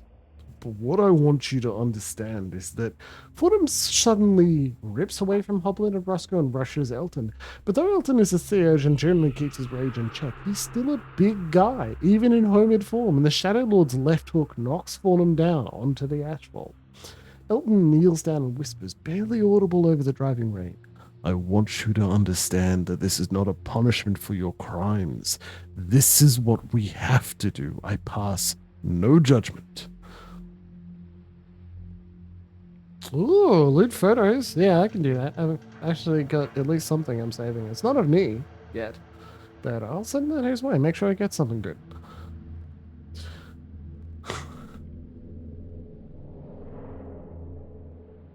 The guy who brought Fenris to Hogthrone isn't getting any sympathy from me. Elton grabs Nin as she lingers in the doorway, yanking her forward so she stands shivering before the furious promoter. Roscoe and Hobland back off as Elton reaches past the house's front door and grabs an axe. The weapon looks ancient, with two heads, each made of pitted and verdigreed bronze. Its edges gleam like straight razors in the porch light. Thank you, Alex. So that's how it's gonna be, Fornham says, his voice cracking as he stares from Nin to the axe in Elton's hands. Not exactly, Elton says. Then he tosses the axe to Fornham. It bounces off him and climbs to the asphalt. Lightning splits the sky and water flows around your tall boots as spirits gather around the ruined house. Ghost falcons soar unhindered through the driving rain, ancient symbols of the silver fangs, and no doubt Unicorn is taking notice of her maimed child. But it is my own master, Vahan the Svanderer, who shakes the earth as Fornham picks up the bronze axe. I materialize to bear witness that Fornham will never see me.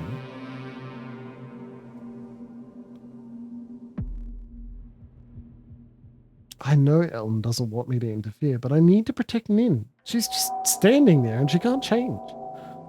That's enough, you say, stepping between Nin and the concert promoter. Elton glances from you to Fornham and shakes his head. Only one of you is going to survive to see the dawn, Elton tells the concert promoter. Elton, please, I don't want, Nin says. Fine by me, Fornham shrieks. He raises his axe with both hands and Nin shoves you out of the way. Fornham brings the axe down on Nin. The Galliard barely even moves as the axe lands on her shoulder. Fornham isn't a strong man, but the axe is so sharp that the blade splits Nin from clavicle down to the middle of her chest. The force of the blow drives her to one knee, and the pain hits her a second later, and then she gasps and vomits blood and pink froth, her pupils shrinking to pinpoints. Fornham wrenches the axe free, nearly severing her left arm, and tilts it sideways to strike off her head with a horizontal sweep. Nin transforms so quickly that the shockwave from her metamorphosis blasts Fornham out from under the porte cochere's roof, into the Black Knight's hammering rain. Only momentarily stunned, he retrieves the axe from where it stuck in the muddy grass, stumbles to his feet, then sees Nin in her dreadful Krynos form, 9 feet and 500 pounds of fur and muscle, sporting the biggest claws you've ever seen in a Garou, like rusty propeller blades. Fornham shrieks like he's on fire and runs screaming into the woods. Nin doesn't hesitate. She runs after the man. Lightning bolts smash into the house, shattering the last few unboarded windows. A room on the second floor smokes before rain pours down through the ruined ceiling to douse the flames. Hammer blows rattle your teeth, the hoofprints of Unicorn, as she rampages through the woods.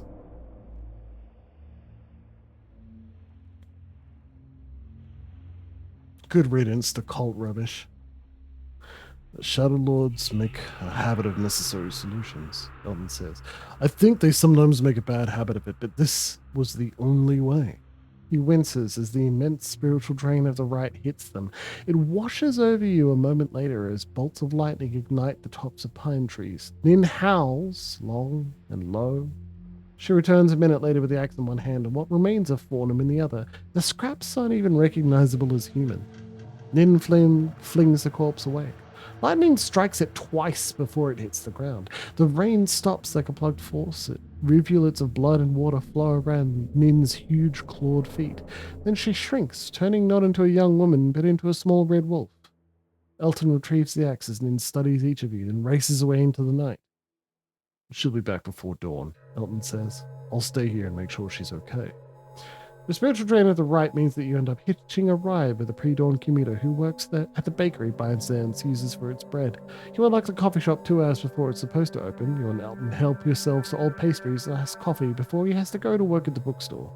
Pembe finds you asleep in the break room, prods you with an old baguette until he starts stumbling around behind the counter, getting ready for the morning shift. Yeah, World of Darkness might put some trigger warnings up for this one. I see how Nin's doing now that she has a wolf again. Return to the house where Fornham died after a long day fixing the espresso machine because Pembe didn't want to call a professional. Its gothic grandeur is lessened by daylight. The pale, cloudy sky makes the house look less like a ruined mansion and more like the condemned Queen Anne it clearly is. A sad pastel heap, paint peeling, windows boarded, vines crawling all over the wraparound porch.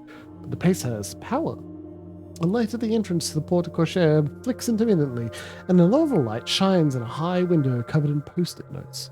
A small metal sign on the overgrown lawn, visible in the daylight, reads, Benicki. This was once the estate of one of the 3 families.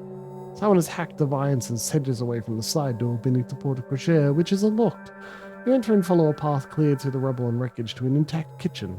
From there you climb a steep staircase with tattered carpet and a newly polished banister to an uninhabited parlor full of old furniture, following a cover of Fever Ray's Keep the Streets Empty for Me.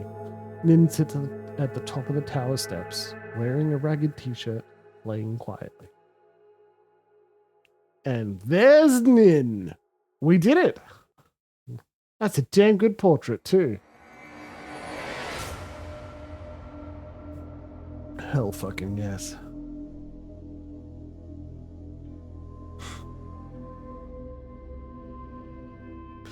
I like your shirt, at least partially because Nin looks cute wearing only a knee-length t-shirt. Hell yeah. Nin rises, the muscles in her brown legs flexing as she wanders deep into the house. You follow. It's been difficult figuring out who I am as a human, Galliard says. Melody used to tell me that I probably had guru ancestors back a long time ago, and so human ancestors through them, native people who don't exist anymore, or who got sent far away. Could be, you think, though native covers 2 entire continents. As if reading your thoughts, Nin says, so I looked up native musicians and learned all about Deborah Yao. She gestures to a Romeo Void poster, but also only later I learned she was from the West Coast. This country has 2 coasts, but my ancestors probably from closer to here because I'm here.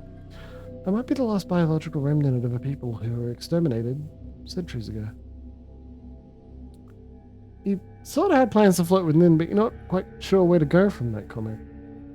You follow her to her den. A sense of dissociation hits you, almost a spark of fear, probably not unlike the delirium when it affects regular people.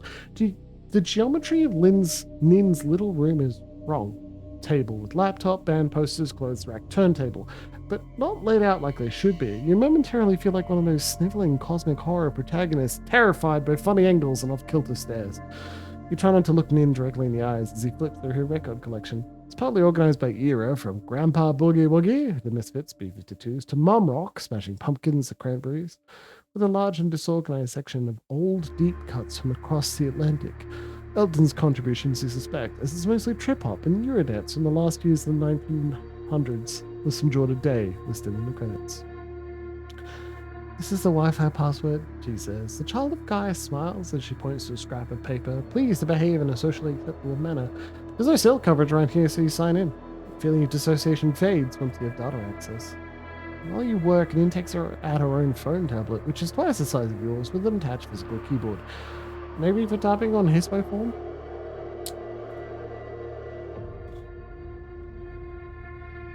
Grandpa Boogie Woogie. It's quarter to 10. I'm having such a good time. Are you okay here? Do you have everything you need? It's very kind of you, thank you, Nin says in a careful and formulaic way, and she seems to realize you aren't just making conversation. I can hunt now that I can regain my true shape, because the woods around here are full of small game. Is there a working kitchen? Running water? Yes and yes, Nin says. Elton doesn't want me to cook, but I have yogurt and berries.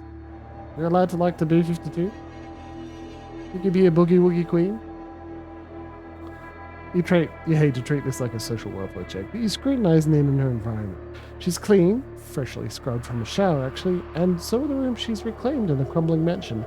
Someone shuffled all the ruined crap out of the way, turning this old estate into a sort of vertical one-bedroom apartment.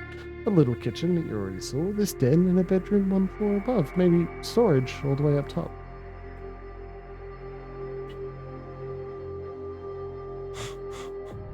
So do you have enough clothes? I am not trying to undress Nin right away, but I am willing to watch her try on different outfits. I've started to select them in order to reflect who I am and what I like, Nin says, showing off a modest collection of local band t-shirts and hoodies. Disguise the Curse, Death Maul, Palace in Thunderland, Kindling. I'm told that's what people are supposed to do in order to be good at being people. This one is from an old movie I saw. She holds up an L name and the Attackers t-shirt and starts to remove a current shirt, then seems to remember something. Wait a minute. Alton told me not to take my clothes off around other people unless need to run fast or kill someone. Considering whether to convince or otherwise, or that would be too sleazy, when your reconnected phone starts buzzing. Where are you? Hello? It broke again. It broke again. What did? The grocery. Duck. Grinder. The big industrial grinder. Broke. I fixed the espresso machine, not the grinder. Oh, you need to plan ahead maintenance as well, Penny. Get back here and fix it right this time. I'm sick of nothing working around here. Problem? Nin asks. I need to go to work, you say. It was very kind of you to visit me, thank you, Nin says. She leads you politely back to a side door beneath the portico chair, and then, apparently unsure what is expected of her, hands you a candy bar. You can have thoughts that are like, would that be too sleazy? And then know exactly what you're going to do and then do it. But you still have the thought. Remember that we judge everyone else by their actions, and we judge ourselves based on our internal monologue. So we are generally harsher on ourselves than other people.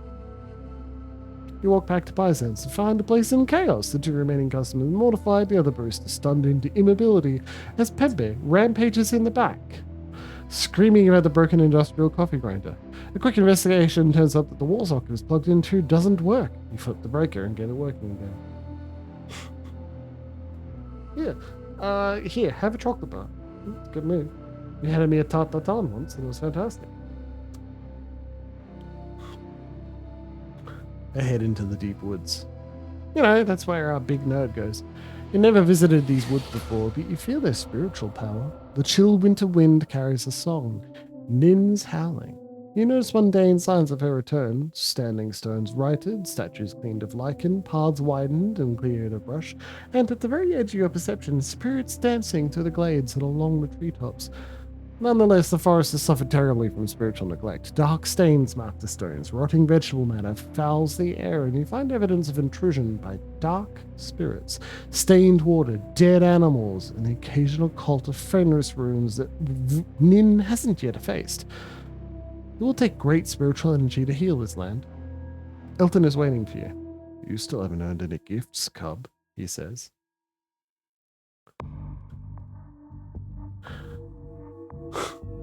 Cub, get that word out of your mouth, nerd.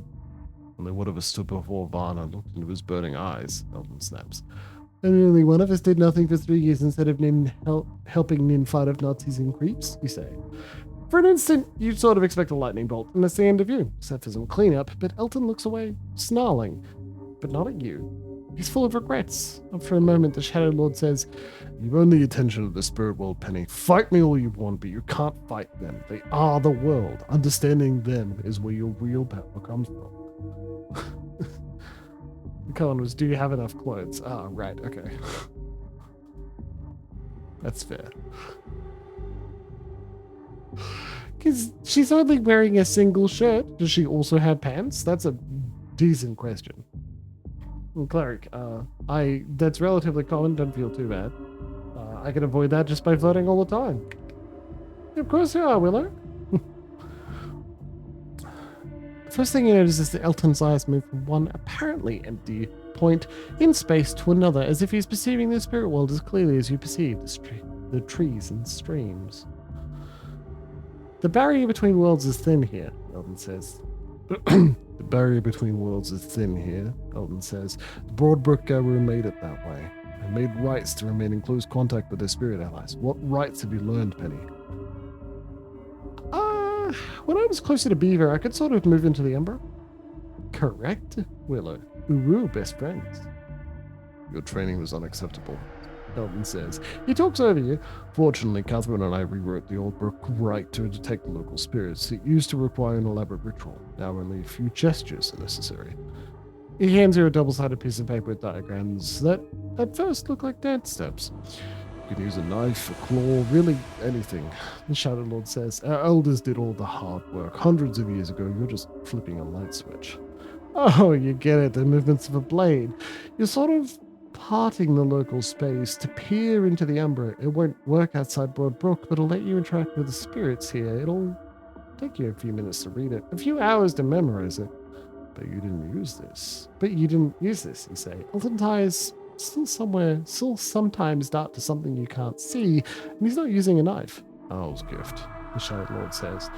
Owl herself is circling over us right now. Of course, she's also nearly everywhere. With me, with other Garou who are blessed with her seeing gift, and everywhere in the spirit world.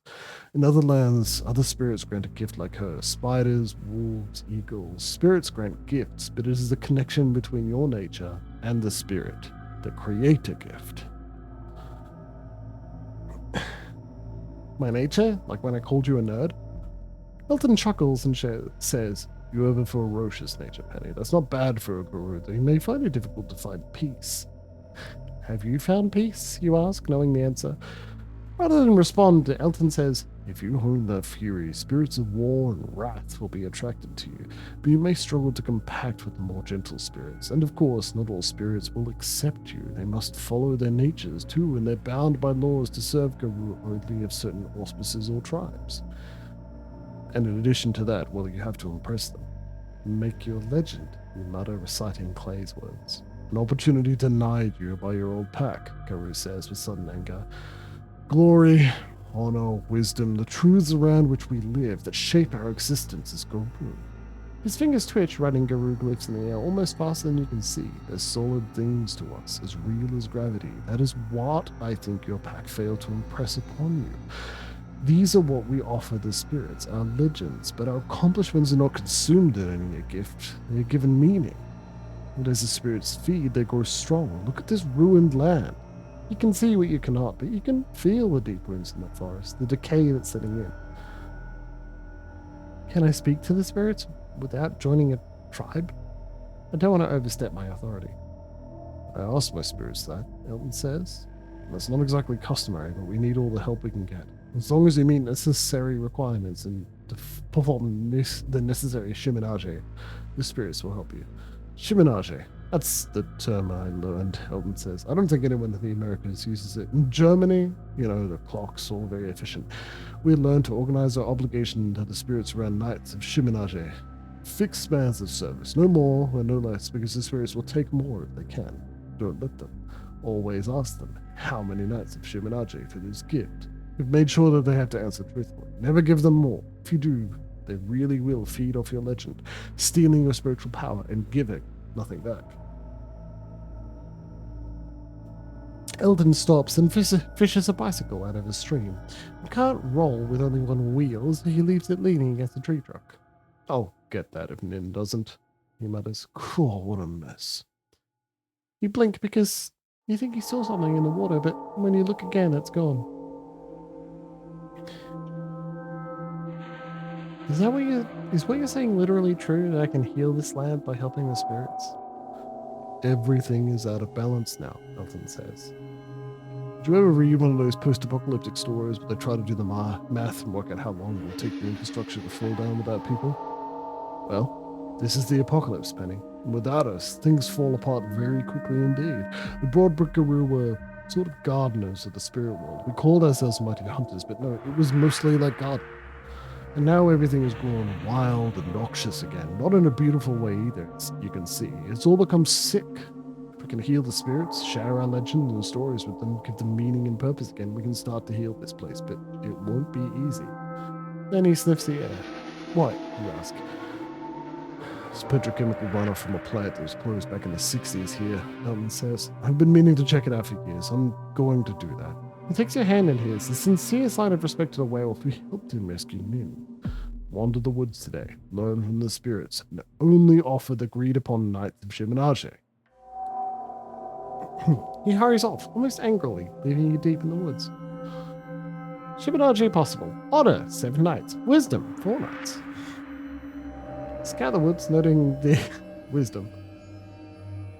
Seek out the spirits of the woods to learn their natures. Following Nin's song, you wind through hidden paths and over frozen brooks, including a river that hums with upward power, seeking the spirits behind the animals you see. Squirrel is everywhere, of course, leaping from tree to tree, eternally hunted by fox and owl, whose eyes gleam with hidden secrets. The trout dances in the brooks, leaping into sunlight before plunging back into the depths. Though you don't see him, wild cat's claws have scored the trees. Porcupine bumbles and bristles. Crow studies you for weakness or treats. Deeper in the shadows of the oldest woods, you hear whippoorwill, calling the spirits of the dead. Butterfly is here despite the season, proud as a jeweled empress.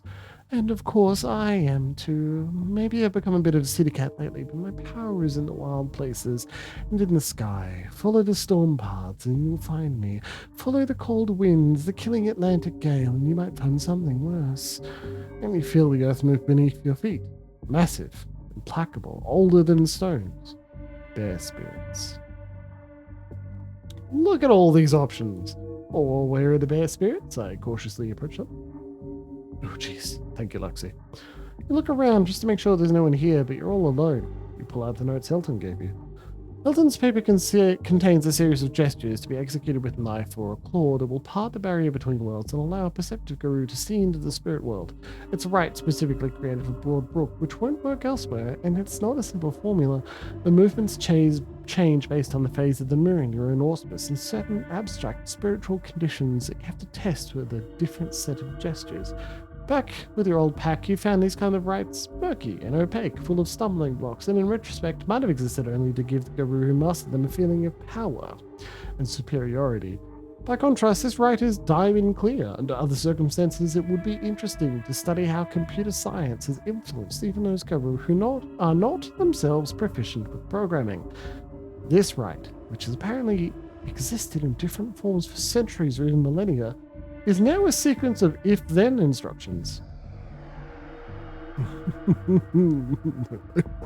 you don't have time for theory. You reread the section relevant to a theurge, draw your knife, and flick it through the air, testing the conditionals. Fate, lateral resistance. What does that mean? Okay, Irev is riding.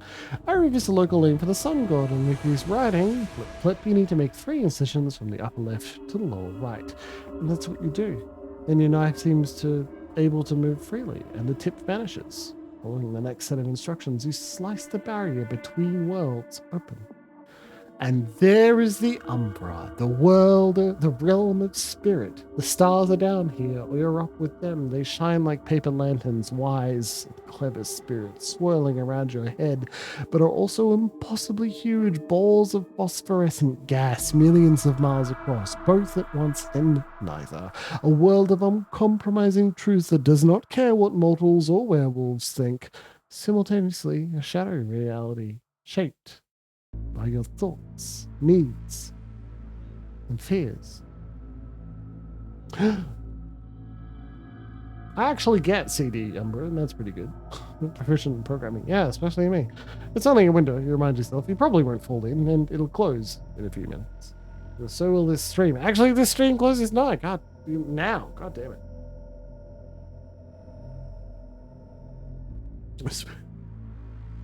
We had such a lovely time, and there's so much more to do. Oh, good lord. Oh. Father Bear, no longer contracts with Guru, except for Wolfborn Iru. Jeez.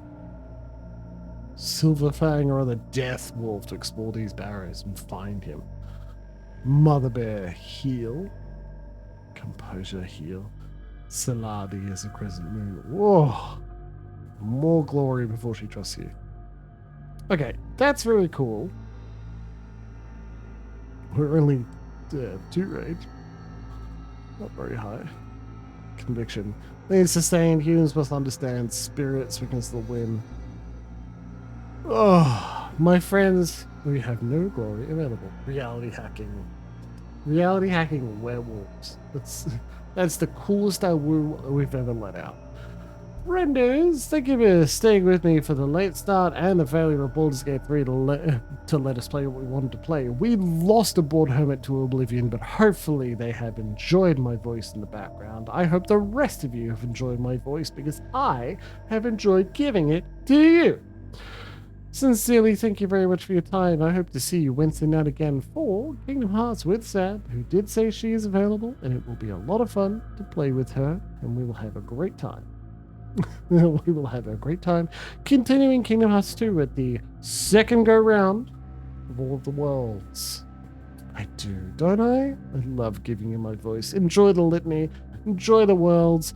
Tell the people you love. Enjoy the worlds. Enjoy the words. And tell the people you love them very much. I will see you on Wednesday. Please have an excellent week, because it's going to be as good as we make it.